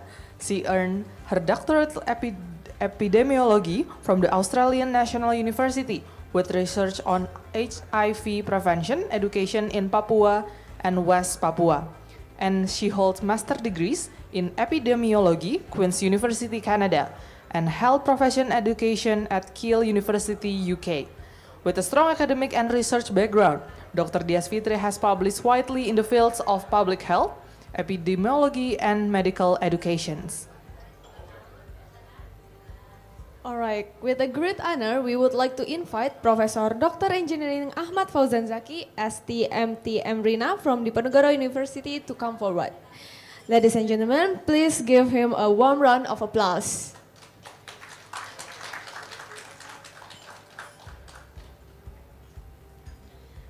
Next, we will invite Professor Insinyur Silvianita, ST MSc PhD IPU from Institut Teknologi 10 November to step forward. Let us show our appreciation with a big round of applause.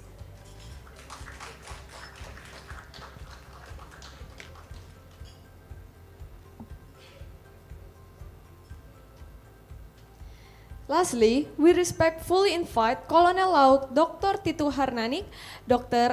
MK Spesialis Kesehatan Kelautan, Subspesialis Konsultan Pengobatan Hiperbarik CRMP from Hang Tuah University to come forward.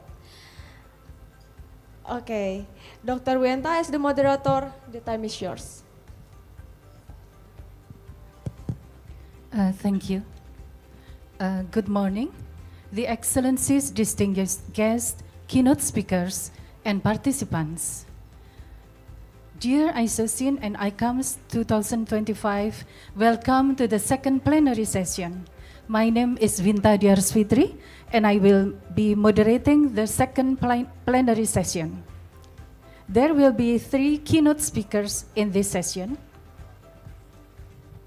I will introduce the first keynote speaker, Professor Dr. Engineer Ahmad Fauzan Zaki, STMT, IPM, member of the Royal Institution of Naval Architects, is a professor at the Department of Naval Architecture, Faculty of Engineering, Diponegoro University. He earned his bachelor's and master's degree from Institut Teknologi 10 November and his doctorate from Pyongyang National University, South Korea, with expertise in marine structures, particularly in the dynamic finite element method for marine structures, currently serving as the head of the Department of Naval Architecture at Diponegoro University. Prof. Zaki actively conducts research on ship structural safety and has authored numerous international publications, as well as secured several innovative patents in naval architecture. Please welcome Professor Zaki. His presentation title is The Development of Tsunami Lifeboat Using Explicit Dynamic Finite Element Method. Yeah. You have 20 minutes for the presentation. Thank you.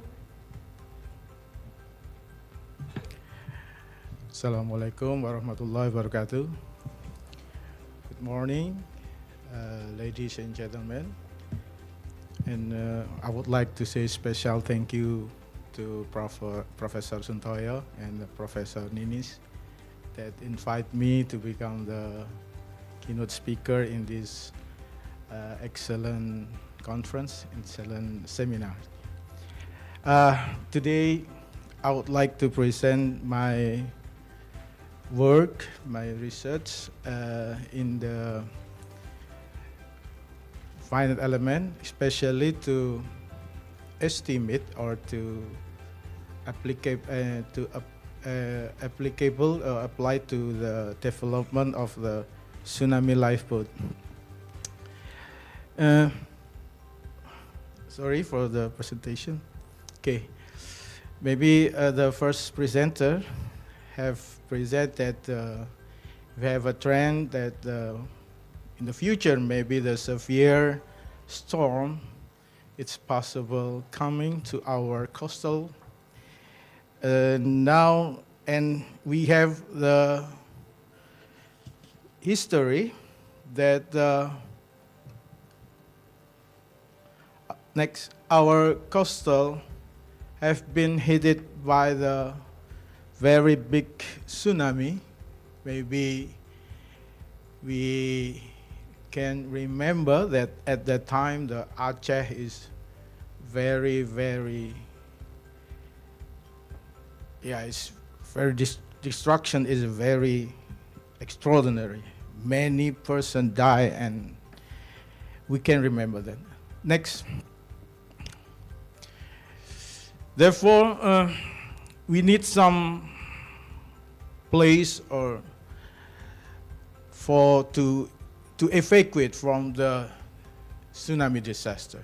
Maybe some like the tsunami tower and like that, something like that. But the other side, for the kids and the elderly and maybe, but for the people with the disability, this effort to achieve the tsunami tower maybe it's a little bit very hard for the normal person. That's why next in the Japan, they already built the tsunami lifeboat. Next. This is the tsunami lifeboat that have been developed by the Japan. They use the lifeboat that usually located in the shipbuilding, but they put some additional protection in the lifeboat, like a bumper and something like that. But now I didn't discuss how to make this one, but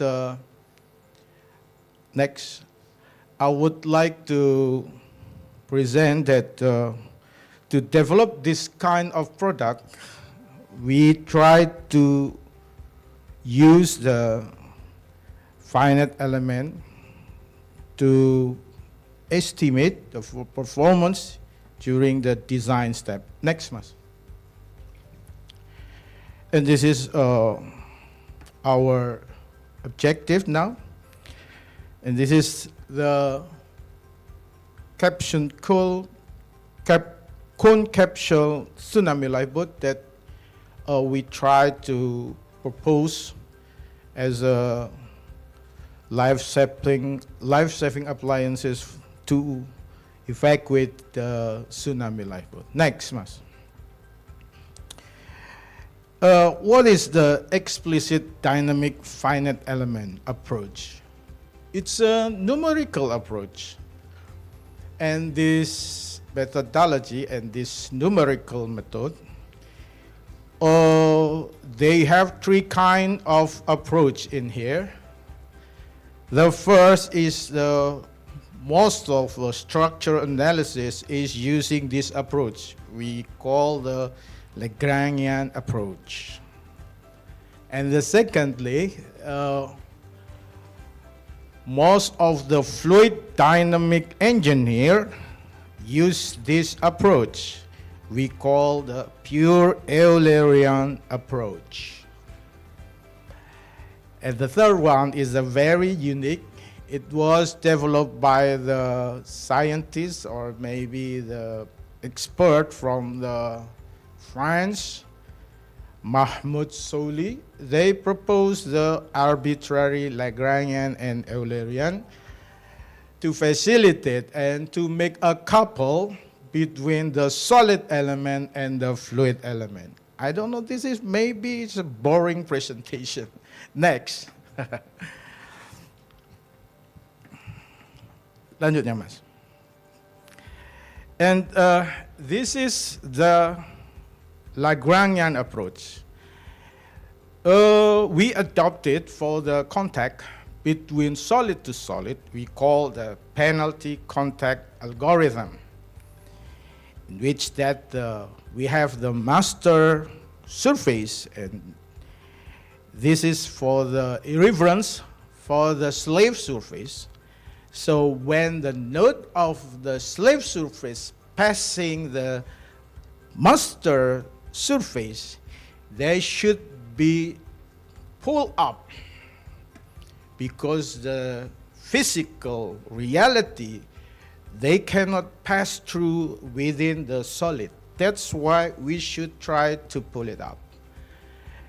And this generates the contact force. And this contact force will be defined as the load of the slave structure. That's why we call this one the penalty, and then we put the penalty constant to define the contact load for the slave structure in here. Next. And the fluid structure interaction, we use almost the same with the contact algorithm, but we call it the coupling algorithm. This algorithm is connected to interact between the solid structure and then the fluid structure. we can see it that in the fluid we use the Eulerian mass. That's why we use the rectangular, something like that. However, this is the similar with the contact. If you pass the reference point of the fluid, and then we should define the load for the structure. And then we pull up, and then the other thing, we should pull it up also for the fluid element. That's we call the penalty coupling algorithm. It's a little similar. Okay, next. But for the procedure is a little different. Okay, next.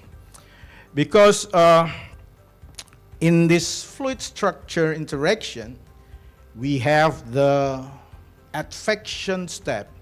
This is a very expensive step because why? Because it's a very time consuming. Yeah, that's why in here I will try to show what is the algorithm of the penalty coupling in here. The first, we are starting and then generate the mass of the element, and then we define this is the initial step, and then in the initial step we are tracing the mass, the node, and then the interface. Yeah. And then after that in the coupling we have two kind of method in here. The first is for the solid. We have the Lagrangian approach in here with a linear solution. And then with the split operator, and then we continue with the advection for the fluid. And then after this cycle, we generate, we identify, is it fluid elements still have some that still pass the solid or something like that, and then continue, and then we have this step to do the penalty coupling. Next.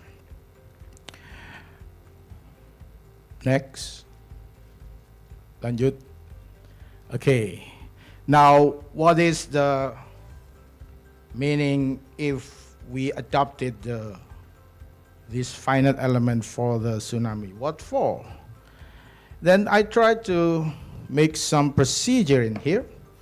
The first is maybe we have an existing hull shape, and maybe we want to propose the new one.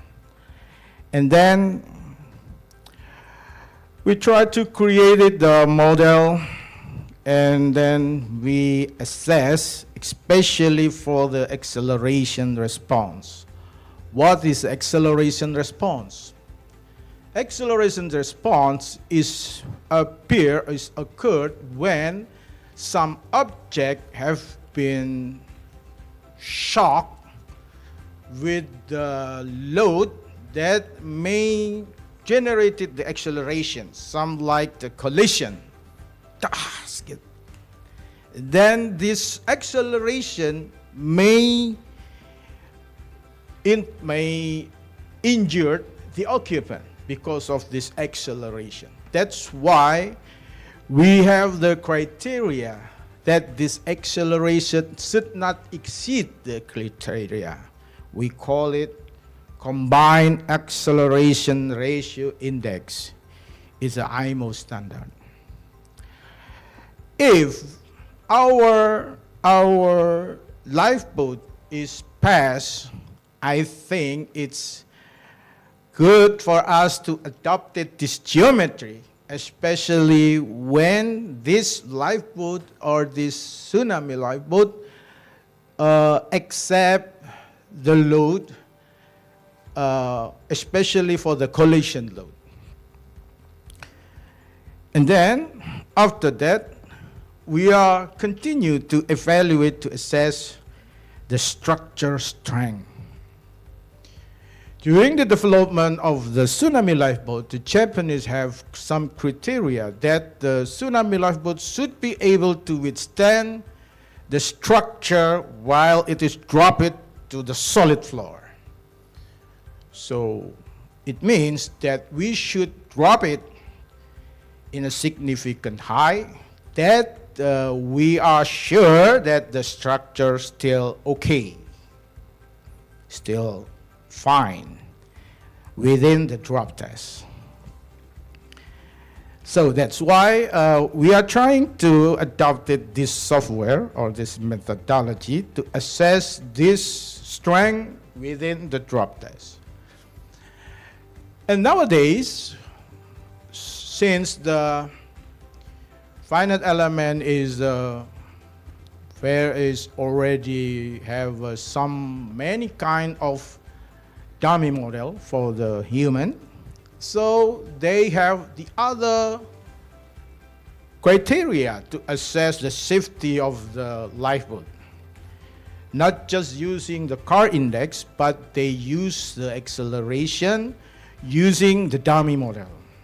Maybe it's very familiar when you are seeing the new car have been produced by the fabric from some factory in here, such as Toyota or maybe BMW. They have a crash test and then using the physical dummy. But nowadays, I would like to show you that we try not using the physical dummy, but we are using the computational dummy to assess the safety of the occupant within while using the tsunami lifeboat. Okay, next.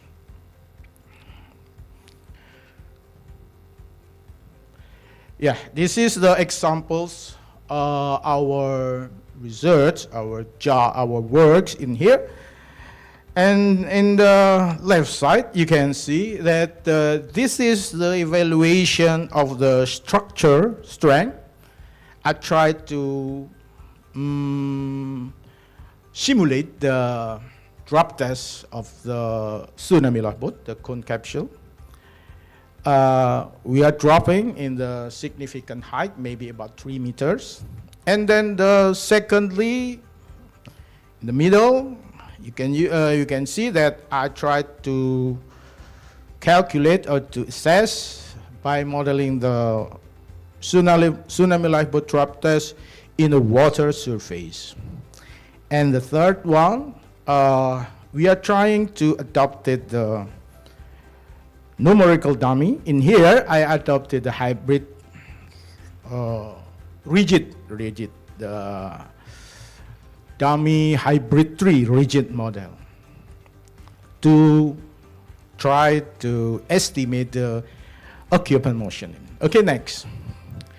This is the example. This is the case when I tried to estimate the strength of the tsunami lifeboat using the penalty compact method. And then next.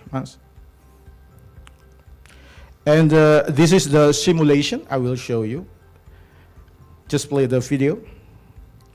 This one. This is the response, the structural response within the drop test. And then the structure was hit on the solid surface. You can see that the stress it's come out when the structure hit the floor. Okay, next, Mas. Okay, next. And the second, next, mundur sedikit, Mas. Terus mundur lagi ada kayaknya. Maju, maju. Yeah. Okay, and then the second one is the drop test, but this drop test in the water surface, not a solid surface. Okay, and then in the drop test of water surface, you can see in here that in the middle of the, you can see that the structure has hit the water surface, and then the wave is come out, and then the important thing is to generate the acceleration in here. Yeah, and then the right side, you can see that this is the acceleration response. It's very important to assess that this is the, using the car index, we can estimate that the occupant have injured or not. Okay, next, Mas. And this one is the animation in here. Okay, start the video. Okay, it's hit, and then they are oscillate in here within the test. This is we're trying to generate the acceleration response. Okay. Okay, next. Sebelumnya, Mas, ada lagi. And this acceleration data will be used for the occupant motion prediction. I tried to, that's why this acceleration data, we can use it from the generated previous simulation, or maybe we can use it from the experimental. It's possible. And then we adopted this acceleration data as a load on this occupant motion prediction model. Okay, and then the model you can see in the right side, that's the response of the occupant in here while using the hybrid 3 dummy model. Okay, next, Mas. And this is the simulation while we are using this, and then we are seated inside of the tsunami lifeboat while it is dropped in the 3 meters second height. Okay, mainkan, Mas. Wow, you can see the dummy model have a motion within the water surface. Okay, this is the, I tried to assess two kind of the seat model, desain tempat duduknya. Saya propose two kind of seat type. This is the first seat type. Jadi tempat duduk yang pertama itu yang ini. Ini yang kedua. This is the second type. Okay, next. You see, with the different seat type, the response motion of the occupant is totally different. Okay, next, Mas. This is the important thing. And then we can see in the result, comparing the seat type number 1 and the seat type number 2, we can see that the acceleration is different. I put this data is the head of acceleration, kepala. Jadi akselerasi di kepalanya. Itu yang saya ukur di situ. Kalau kepalanya ini, if the head have a severe acceleration, maybe the person that riding the tsunami lifeboat, when it is hit by some load, maybe he will not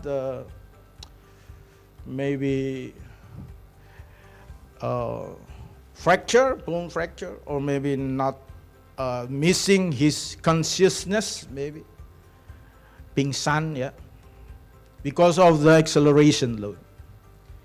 And the other things, we can see that the hand is a little different with the ship type number 1 and the ship type number 2. It means that the ship type has a significant influence to the occupant response. Okay, next one. I think that's my experience in the research while developing the finite element model, especially to assess the tsunami lifeboat or maybe freefall lifeboat in the industry. Okay. My conclusion is the development of a simulation tsunami lifeboat have provided it's a valuable insight into designing resilient evacuation solutions for tsunami-affected regions. And the second, findings from this research not only contribute to enhancing safety and survivability of individuals in extreme tsunami conditions, but also over a solid foundation for future advancement in marine safety technology. And the third one, my conclusion is, next.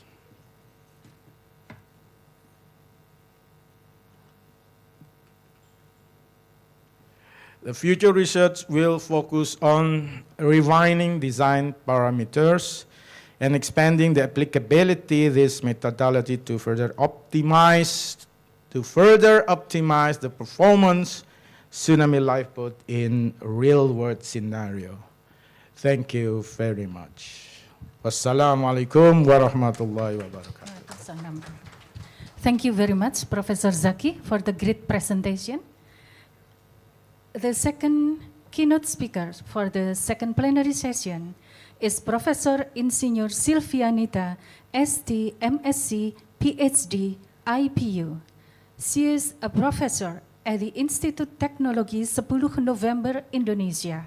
She earned her bachelor's degree in ocean engineering from ITS and later pursued her master's and doctoral degrees in civil engineering at University Teknologi Petronas, Malaysia. Her expertise covers risk management in offshore structures, project management, and risk-based design. She is also the author of the book Risk Management for Oil Platforms. Please welcome Professor Silvianita. You have 20 minutes for the presentation. Thank you.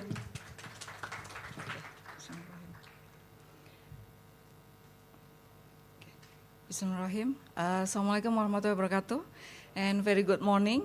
First of all, I would like to thank you for the chairman of ISOCEEN, Prof. Suntoyo, and the chairman of ICOMIS, Prof. Ninis, and respected speakers, organizers, and all the participants. My name is Silvianita, and I'm truly honored to be here with the joint conference of ISOCEEN and ICOMIS 2025. Today, I would like to talk about my research in risk-based decision-making for the decommissioning of fixed jacket platform.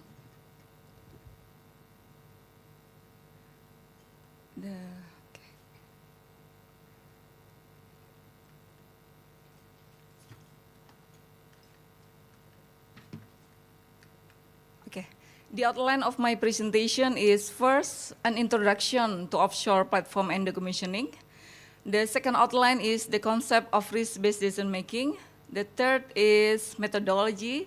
The fourth is result and analysis. And the fifth is the conclusion. So we begin with the introduction to offshore platform and decommissioning. What is offshore platform? It is offshore structure designed to facilitate the exploration and extraction of oil and natural gas beneath the seabed.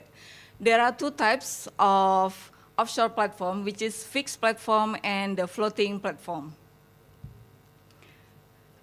This is the deep water system types used in different water depths, start with the fixed platform, jacket platform, compliant tower, TLP, semi-submersible, spar, classic spar, and also the FPSO. This is the key difference with the fixed jacket platform and floating offshore platform. The water depth suitability for fixed is normally shallow to medium water depth, 500 meters, and for the floating is until deep water more than 500 meters. So the stability for the fixed platform is very stable, whereas the floating offshore platform is less stable than the fixed.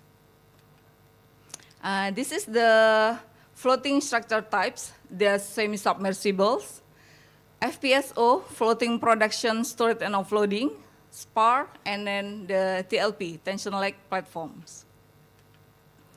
This is the fixed structure, namely the jacket platform. There are the jacket is using the long steel pipe for stabilities, and this is widely applied in oil and gas operation, especially in Indonesia. This is the main component of typical jacket structure, consists of foundation, jacket, and also the deck. This is the regarding of the Minister of Energy and Mineral Resources in 2022. This is reported that there are 634 offshore platforms in Indonesia. 31% is less than 20 years old, and 16% is no longer operated, and 53% more than 20 years old. And based on this report, this is very important. We conduct the decommissioning because a lot of platform in Indonesia is more than 20 years old. So why decommissioning matters in the oil and gas life cycle? In Gulf of Mexico, it is reported that there are 1,500 platforms, many operating for over 30 years. And then in North Sea, there are 1,500 offshore oil and gas platforms with average age of 25 years. And in Asia Pacific, it is projected that decommissioning, there are 2,500 platforms in the next decade. So the issue if decommissioning is worldwide, so we need to determine what is the best strategies to do the decommissioning. Decommissioning is the final stage on the offshore platform life cycle, involving the safe removal or management of the structure once it is no longer in use. There are several types of the decommissioning alternative. First is total removal, complete removal, which involve dismantling both the top side and the structure of the platforms. And then the second alternative is the partial removal. Only the top side is removed, and the part of the jacket is left in the place, typically at the depth of 50 meters below the sea level. And then the third alternative is leave in place, which is in situ decommissioning, leaving in its original location. And then the fourth alternative is the repurpose for the alternatives. This is the innovative feature of offshore platform, from art installation to renewable energy hubs. This is the example in the old oil rig to be transferred into Sea Monster art installation in the UK. So this is the example. And then the second example is design of the P-18A platform, unmanned and equipped with solar panels and wind turbines. So hopefully Indonesia can be used, repurposed for decommissioning like in UK, like this. And the second outline is the concept of risk-based decision making. So what is risk? Risk actually uncertainty that matters our objective. Risk always involve probability and the consequences.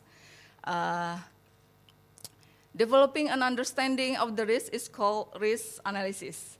And when we understand this risk, it can be developed from the how likely is it, what can go wrong, and what are the impacts. And foundation for the risk can be derived from the historical experience, analytical methods, knowledge, and intuitions. And the risk-based decision-making consists of structured approach that integrates risk identification, evaluation, management into decision-making. The first step is we have to define the objective and identify the risk. The second is we assess and determine the risk. The third is we develop and evaluate the mitigation strategies. Fourth is make risk-informed decision. And the fifth, we monitor and mitigate the risk. This is the big picture of the risk approach. There are three types of the risk analysis, risk assessment, and risk management. We can do the risk analysis qualitatively, semi-quantitative, and quantitative analysis. And there are many tools when we conduct the risk assessment. And this is the most common use risk assessment based on the API RP14Gs, which is checklist analysis, what-if analysis, heads-up, FMEA, failure mode and effect analysis, fault tree analysis, and event tree analysis. And the third outline is the methodology. The methodology for this paper, I'm using the EHP for decision making, analytic hierarchy process, and BPEO, best practicable environmental option, and we conduct the hazard method. The multi-criteria decision making is structured process for decision with multiple conflicting criteria, which ensure informed and balanced choices by weighting all the consideration. And this is the data collection when we conduct the decision making. We involve several respondents, and we classified based on the professional position, service time of the experience, education level, and also the age of the respondent. This is the expert weighting system. And the fourth outline is result and analysis. We conduct the EHP goal with the hierarchy. The first goal is to select the best decommissioning alternative. First is the criteria, which is financial, environmental, technical, and socioeconomic. And the second level is the sub-criteria, and the third level is the alternative of the decommissioning, consists of total removal, leave in place, partial removal, and also the repurpose for alternative. And we conduct the EHP analysis based on the EHP scale of the SAATI. The scale is from 1 to 9, and this is the pairwise comparison of the EHP, and the consistency ratio must be less than 0.1. And this is the result based on the EHP. The level 1 is the goal, level 2 criteria, level 3 sub-criteria, and the level 4 is the alternative. And based on the result, it shows that leave in place is the highest alternative for the decommissioning process.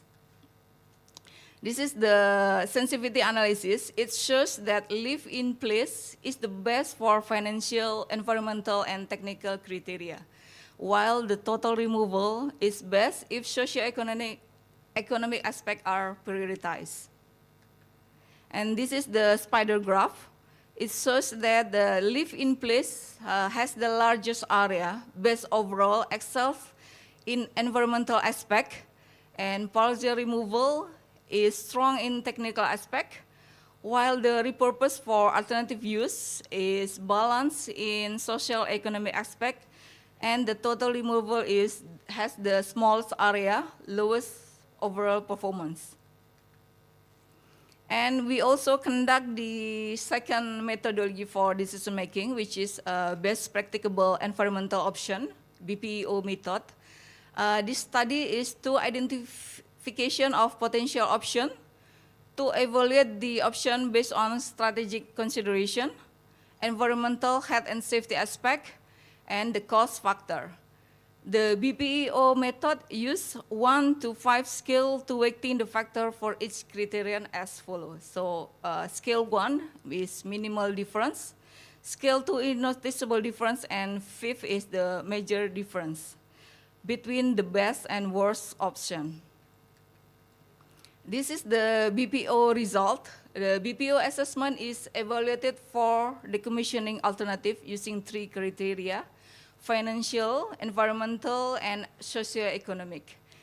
And the result of the BPO is the same with the EHP. Leave in place, it shows the best solution for the decommissioning method. And then the next step, we conduct the risk assessment using one of the risk assessment method, which is hazard identification or hazard method. This is used in high-risk industry in oil and gas, energy and construction. This method usually applied early in planning or design stage. This method is useful to identify the risks, assess the likelihood and impact, and also record the risk in the hazard registers. This is the result of the hazard identification of decommissioning.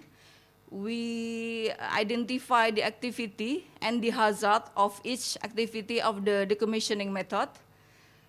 It consists of 4 activity with 6 hazard of the decommissioning method.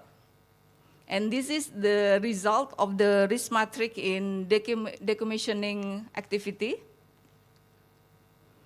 And the next step is we conduct the safety case document. First is we purpose and platform description. Second is we conduct the formal safety assessment. Third, we do the hazard identification. And fourth is safety management system, or SMS. And we conduct the plan, do, check, act cycle. And we start with the planning, implement, training, and then monitoring, analysis, evaluate, improvement, and assessing. So this is the cycling process to conduct the safety analysis. And in conclusion, both EHP and BPO analysis indicate that leave in place is the most favorable decommissioning option, primarily supported by cost efficiency and environmental preservation. From a risk-based decision-making perspective, choosing leave in place is also minimize operational and environmental risks by carefully evaluating hazard, potential impacts, and mitigation measures. This option ensures that the decommissioning process is both safe and sustainable, balancing costs, environmental protection, and long-term marine health.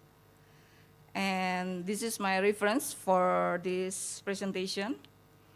And before I finish my presentation, I would like to share my books. It is in risk management of offshore platforms. So if you're interested in risk assessment, my book is available in offline and online nationally in Gramedia, in bookstore, Shopee, Tokopedia. So if you're interested, please visit this website. Okay. Thank you very much for your patience. Thank you. Thank you very much, Professor Silvianita, for the very great presentation.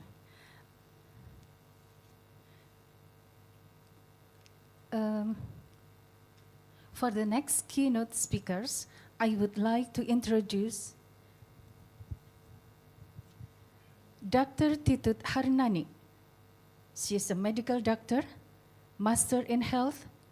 She had a marine medicine specialist and diving and hyperbaric subspecialty. And she is also certified risk management professional. Currently, she is the head of the Indonesian Navy's Marine Health Institute, or LAKESLA, and a lecturer at the Faculty of Medicine, Hang Tuah University. She earned her medical degree, master's, and doctorate from Airlangga University, specializing in marine medicine. With extensive experience in research on hyperbaric oxygen therapy and marine health, Dr. Harnani has published widely in international journals and actively contributes to advancing marine medicine. Please welcome Dr. Harnani. You have 20 minutes for the presentation. Thank you. Thank you, moderator. Good morning, the honorable ladies and gentlemen. Thank you for the time given to me to present the title. Slide.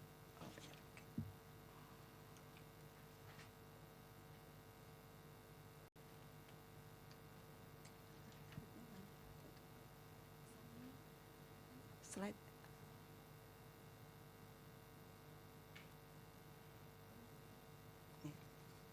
The title, The Role of hyperbaric oxygen technology in improving the health of coastal diver communities. Next slide.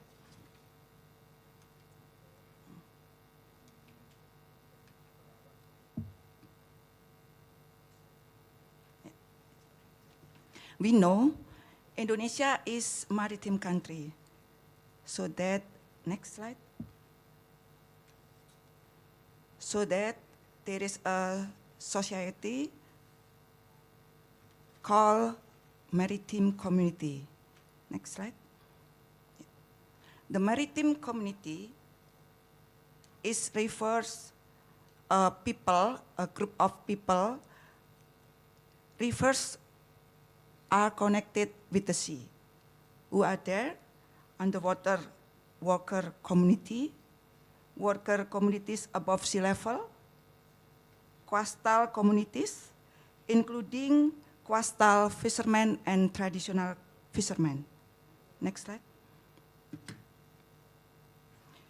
A fisherman are supporting or additional component of national security. They can be diverse and non-diverse. Next slide. Yeah. What is the diving?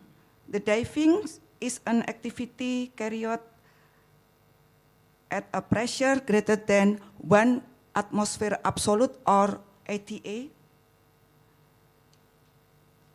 There are two types, underwater, often called wet diving, in the air vacuum chamber, often called dry diving. Example, hyperbaric oxygen treatment or HPOT. I will explain on the next slide. Next. The laws of physics related to diving are, first, Boyle's law. At constant temperature, pressure is inversely proportional to volume. Second, Henry's law. The amount of gas dissolved in a liquid is directly proportional to the partial pressure of the gas. Third, Charles' law. At constant volume, the temperature of a gas is directly proportional to its pressure. Fourth, Dalton's law. The concentration of a gas is directly proportional to the partial pressure of the gas. Next. What is the pathophysiology? The pathophysiology of diving is a study of functional changes that occur in the body, whether dry or wet diving. In this picture, when the person dives or descends, called compression condition, the volume of all cavities and gases in the body will increase due to a gas volume increasing too. Conversely, when the person rises to surface, the volume of all cavities and gases in the body will decrease due to reduced ambient pressure. For every 10 meters increase in depth, the pressure increases by 1 ATA or 33 feet. Next slide. What is decompression illness or DCI? DCI is a complex syndrome caused by the release or expansion of inert gas bubbles from the dissolved vaccine in blood or tissue due to a decrease in the surrounding pressure. There are two types of DCI. Decompression sickness or DCS is milder. The severe symptoms is called DCS type 1, and the more severe symptom is called DCS type 2, while most severe symptom is called arterial gas embolism. Next slide. Now we are talking about coastal community.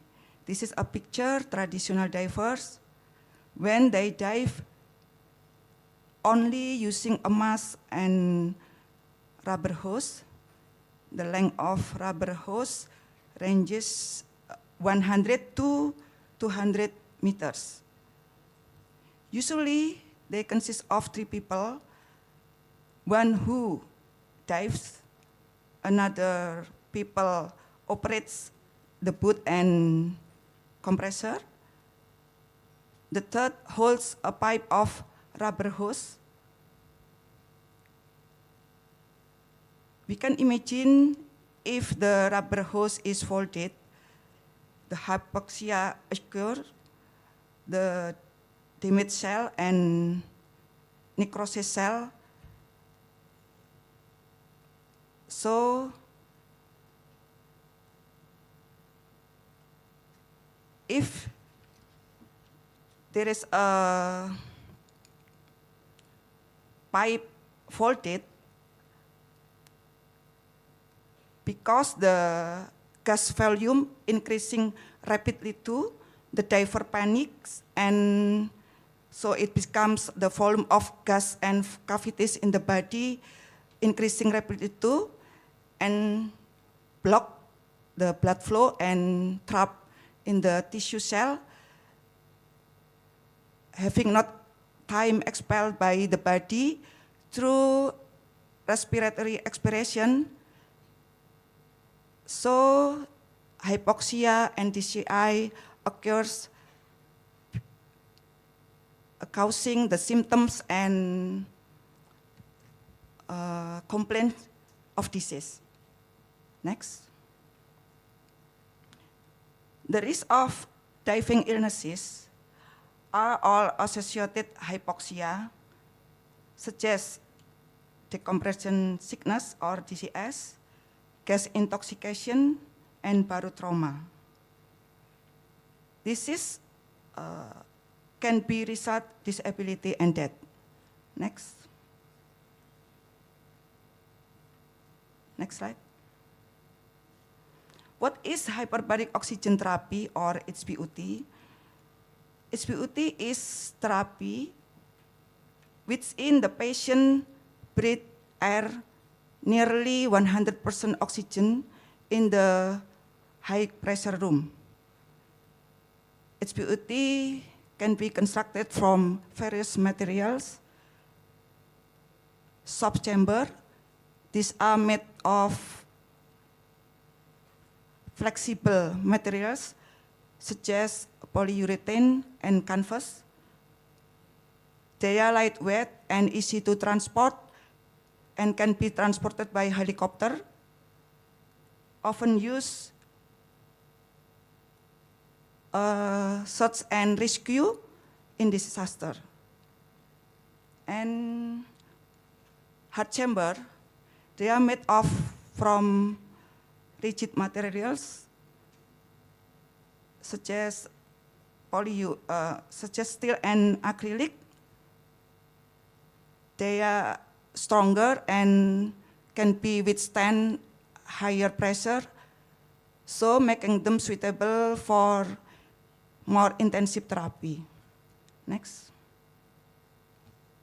This is a mobile ambulant hyperbaric chamber equipped with a bayonet door as connection between fixed and mobile hyperbaric chamber.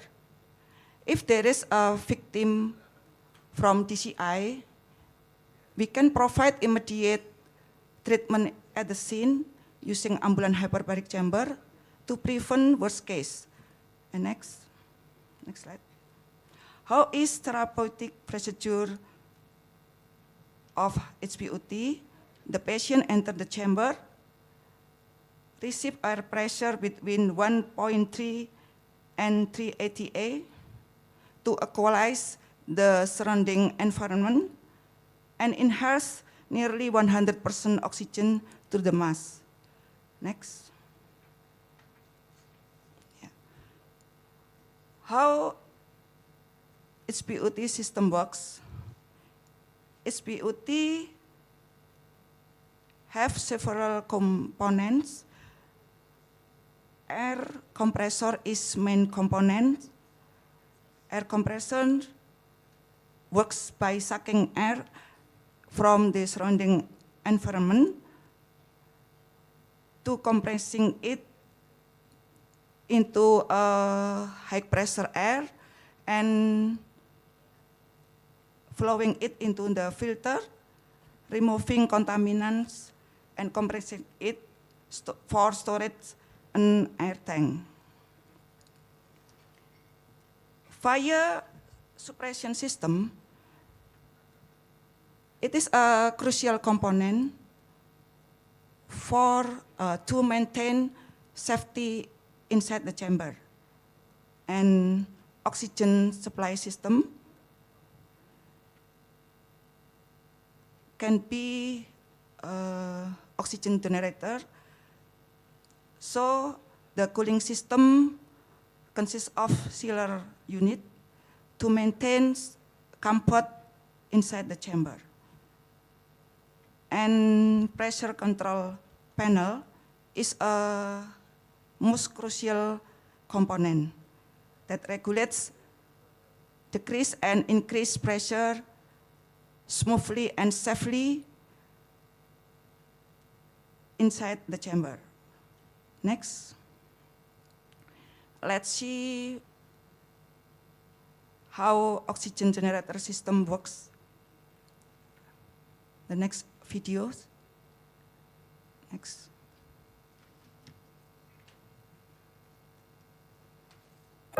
Kareem Medical Oxygen Generator System uses PSA technology to separate oxygen from air. Oxygen generator system mainly consists of air compressor, dryer, PSA generator and booster compressor. Oxygen purity is 93% plus or minus 3%. Air is compressed to working pressure by screw air compressor, and then enters dryer through filter to remove oil, water and dust. Finally enters air tank to store necessary air for PSA generator. Clean compressed air enters PSA generator to separate oxygen and nitrogen. Adsorption tower filled with zeolite molecular sieves. Airflow evenly spread from the bottom. Molecular sieves absorb nitrogen and allow oxygen to stream through.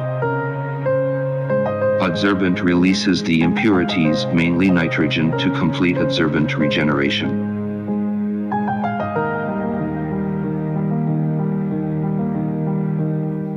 Oxygen accumulates on the top of the absorption tower, then enter to oxygen tank. After filtering, oxygen can be directly connected to the hospital oxygen pipeline, or enter to booster compressor. After pressurization, oxygen is filled into the cylinder through cylinder filling ramp. Oxygen production process is completed.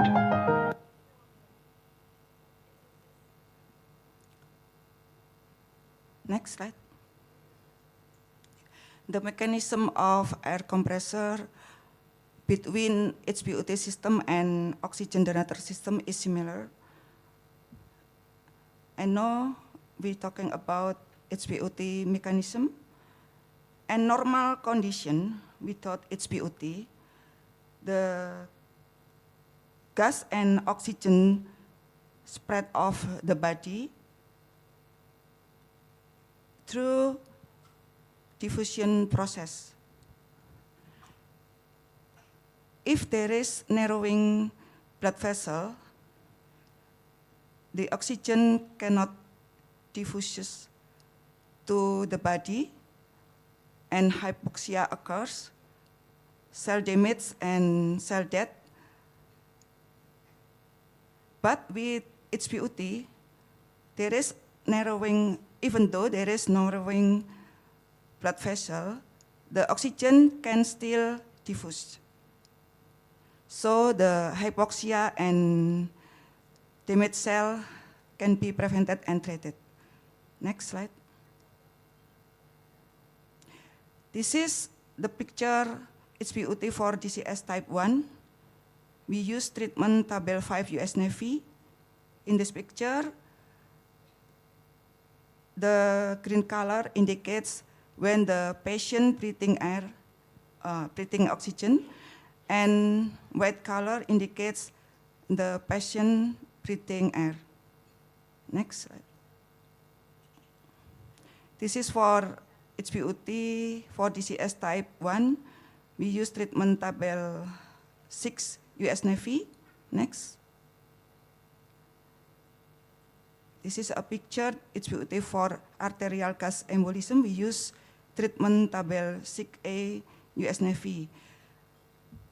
This is the table. Is dose from TCI. We use often treatment in Lakesla. Next slide. Many divers in several areas in Indonesia, the diver experience DCI, including Baranglumpo Village, Makassar City, Sulawesi Islands. The village is called Widow's Village because many wives whose husband died from DCI. There is a HPUT center, but far from the village, so the administration of HPUT was late. Next. Next slide. So, education, training, and socialization for diver community is important. Thank you for your attention.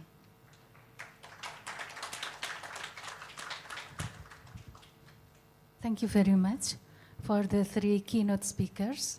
Now is the time for the questions and answer.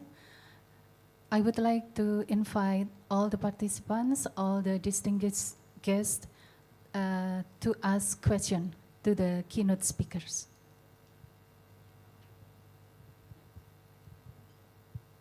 Yes, Professor Alvaro. Thank you very much. Thank you very much for the very nice presentations. I have one question for Professor Zaki, and it has to do with the challenges of implementing, the operational challenges of implementing the tsunami lifeboat in Indonesia. Do you see that as possible in the near future? And then I have a question about hyperbaric treatment. Do you use hyperbaric oxygen therapy to treat other type of diseases in Indonesia, like diabetes, tissue necrosis, or sudden death? Do you use it in Indonesia? These are my questions. Okay, thank you, Professor Alvaro. In the near future, especially the application, the tsunami lifeboat in Indonesia, we ever discussed, but in my plan, I wish that maybe in every school or maybe some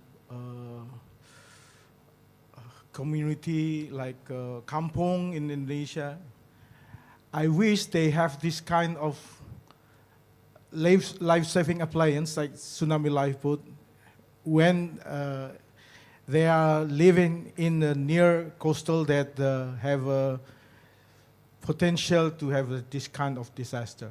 But maybe the challenge is they prefer to give the priority to build the tsunami tower. But in my opinion, the tsunami tower is just for the normal person, that they able to run. they're able to give the fast response to this location. That's why I try to convince our government that these life-saving appliances, it's important, especially for the coastal area that have a potential to have this tsunami disaster.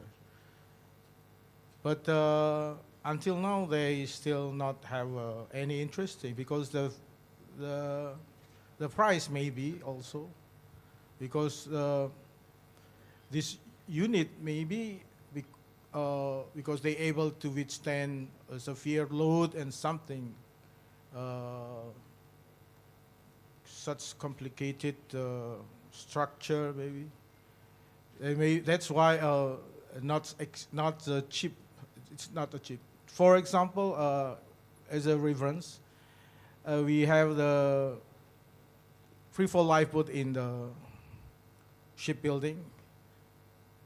Maybe the price about 1 billion maybe rupiah.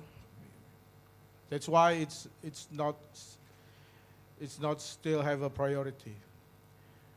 I understand because we are the developer also do not want they occupy this vehicle.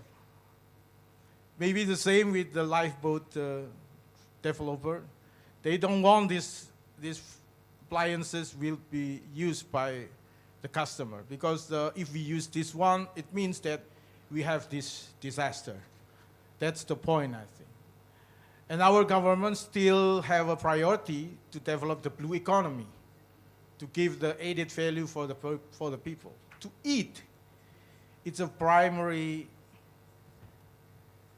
need of our people. That's why this is we are just preparing. If we are now, if our government really concerned, we already have this kind of concept to protect our community or our people within the tsunami disaster. I think like that, Professor Alvaro.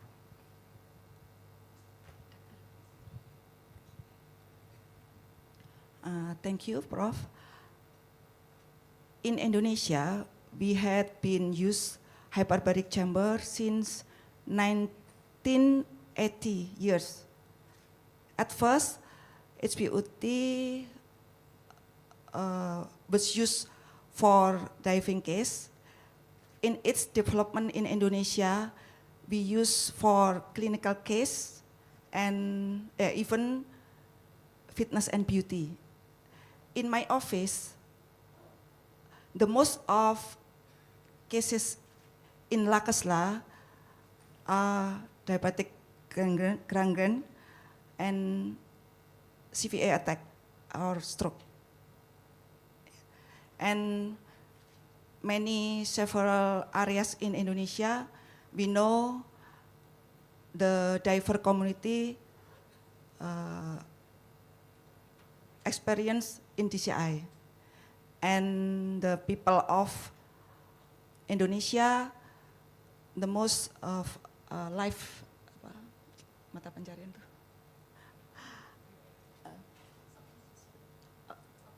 Occupation is the diver. Okay, thank you.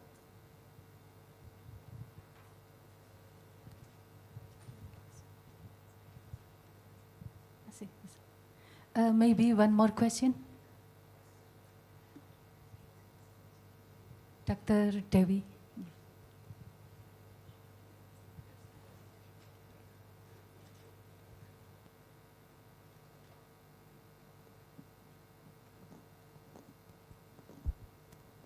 Thank you very much. Assalamualaikum warahmatullahi wabarakatuh. Maybe I will continue the question from Prof. Alvaro to the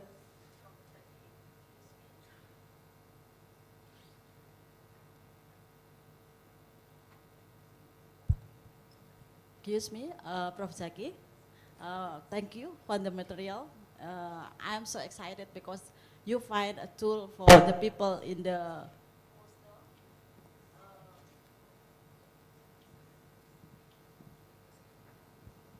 Sorry, this is technical issue. Yes, Prof. I want to continue the question because you mentioned before that this tool is quite expensive. In other side, because we are from social science, and in other sides we know that our fishermen are categorized as poor people. So how they can get the tools? In my suggestion is we need to collaborate with local government, whether in village or in the sub-district like that, so they can afford, for example, one village, how many tools for them. Because for tsunami especially, this is like sudden, like force major that people just suddenly get it without knowing before, without preparation before. So how they can manage themselves to use the tool, especially from Zaki, and also the tool from Professor Sylvie. Yeah, because you also provide the equipment for the disaster so on in coastal area. And so far my question is for both of you, how the fishermen can get it? I mean, it's like that in reality, and how are you effort to not only to socialize but to provide for them so anytime they get disaster they can use it like that one. And for Dr. Titut, thank you so much. We know hyperbaric, very, very difficult. I mean, like, this is like a specialty in Navy, yeah? So how many of the fishermen now already, how many percentage of fishermen now already covered by this time with this kind of the, what is like a medical requirement like this one? Whether it's already 20% or 50% or how many percentage. It's like that. Thank you. Assalamualaikum warahmatullahi wabarakatuh.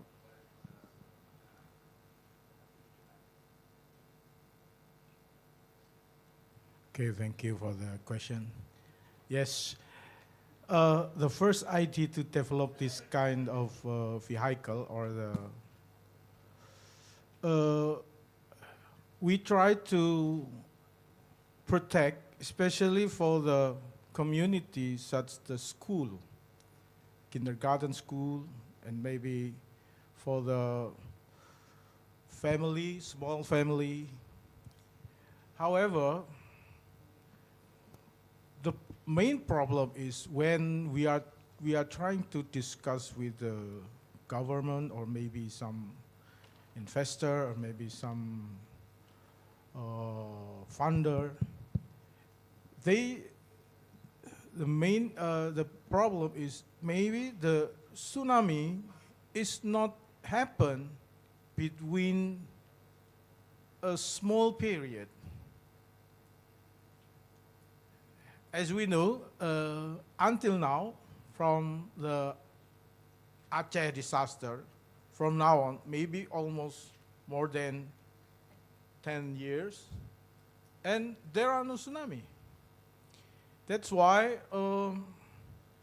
this kind of investment, in their opinion, is not getting the first priority. It doesn't mean that they don't care with our people, our citizens, no. But because there are the other alternative to saving their life in tsunami disaster, maybe they build some tsunami tower, or maybe they build the house with the second floor. It's also, in their opinion, it's also may solve the, if the tsunami was hit in this coastal area. However, in Japan, this kind of vehicle, it already adopted, especially to protect the coastal area in Japan. That's why maybe I should waiting that our country become a rich country. So they will invest at this. But the other, maybe I try to to develop some vehicle that more achievable. So it would interest the local government to invest to protect the citizen, especially in the coastal area. I think like that, the solution and the challenge. I think it's a challenge for us. Okay, thank you.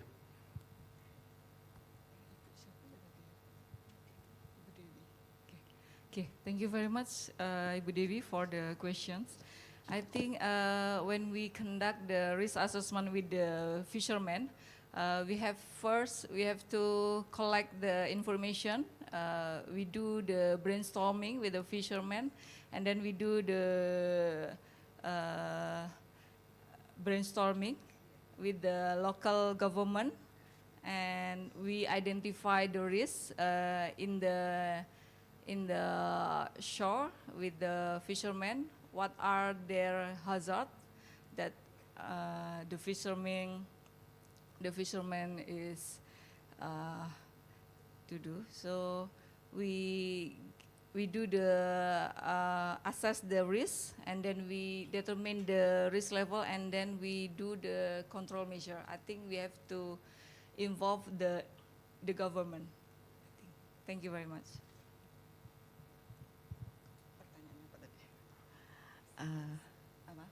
How many person of patient visit to Lakesla? Or no, BPJS not cover of case. We not yet we contribution of BPJS for HPUT. We will berusaha itu ya. We tried collaboration head ministry. We know this day the Collegium Kedokteran Kelautan collaboration the health ministry discuss this day. Okay, thank you.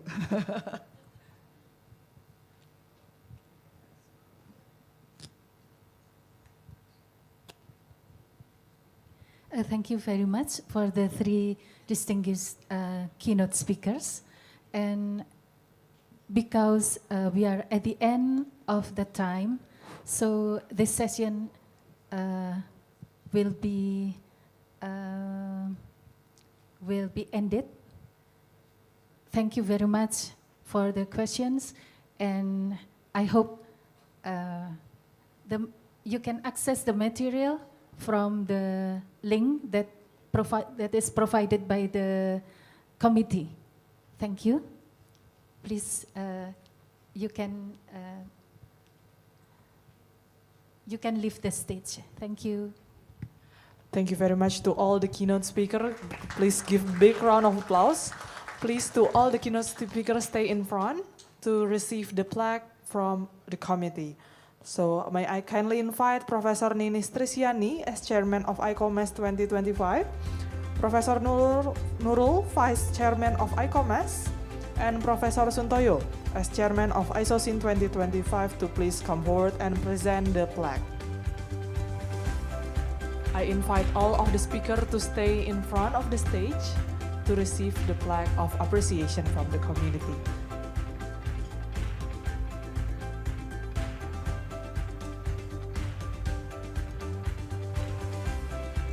All right, to Professor Ninis, you may present the plaque to Professor Zaki.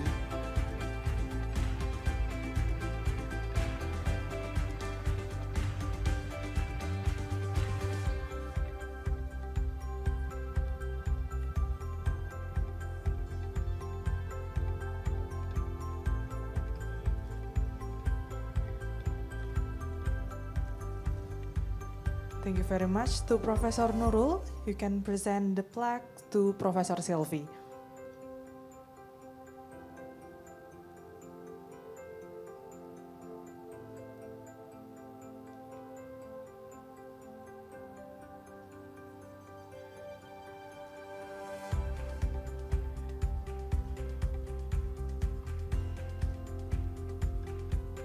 And lastly, to Professor Suntoyo, you may present the plaque to Dr. Titut.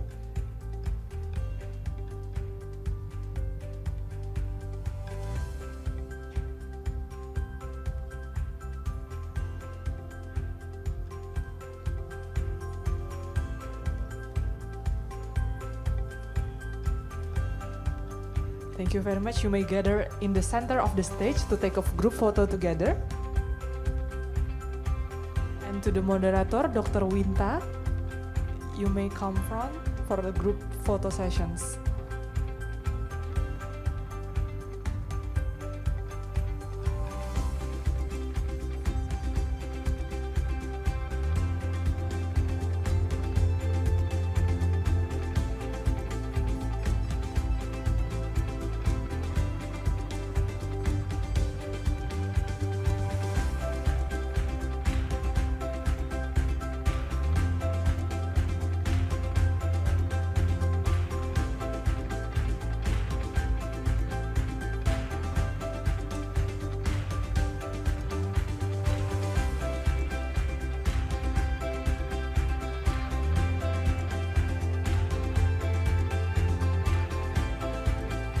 Okay, thank you very much to all the keynote speakers. And once again, please give them a big round of applause.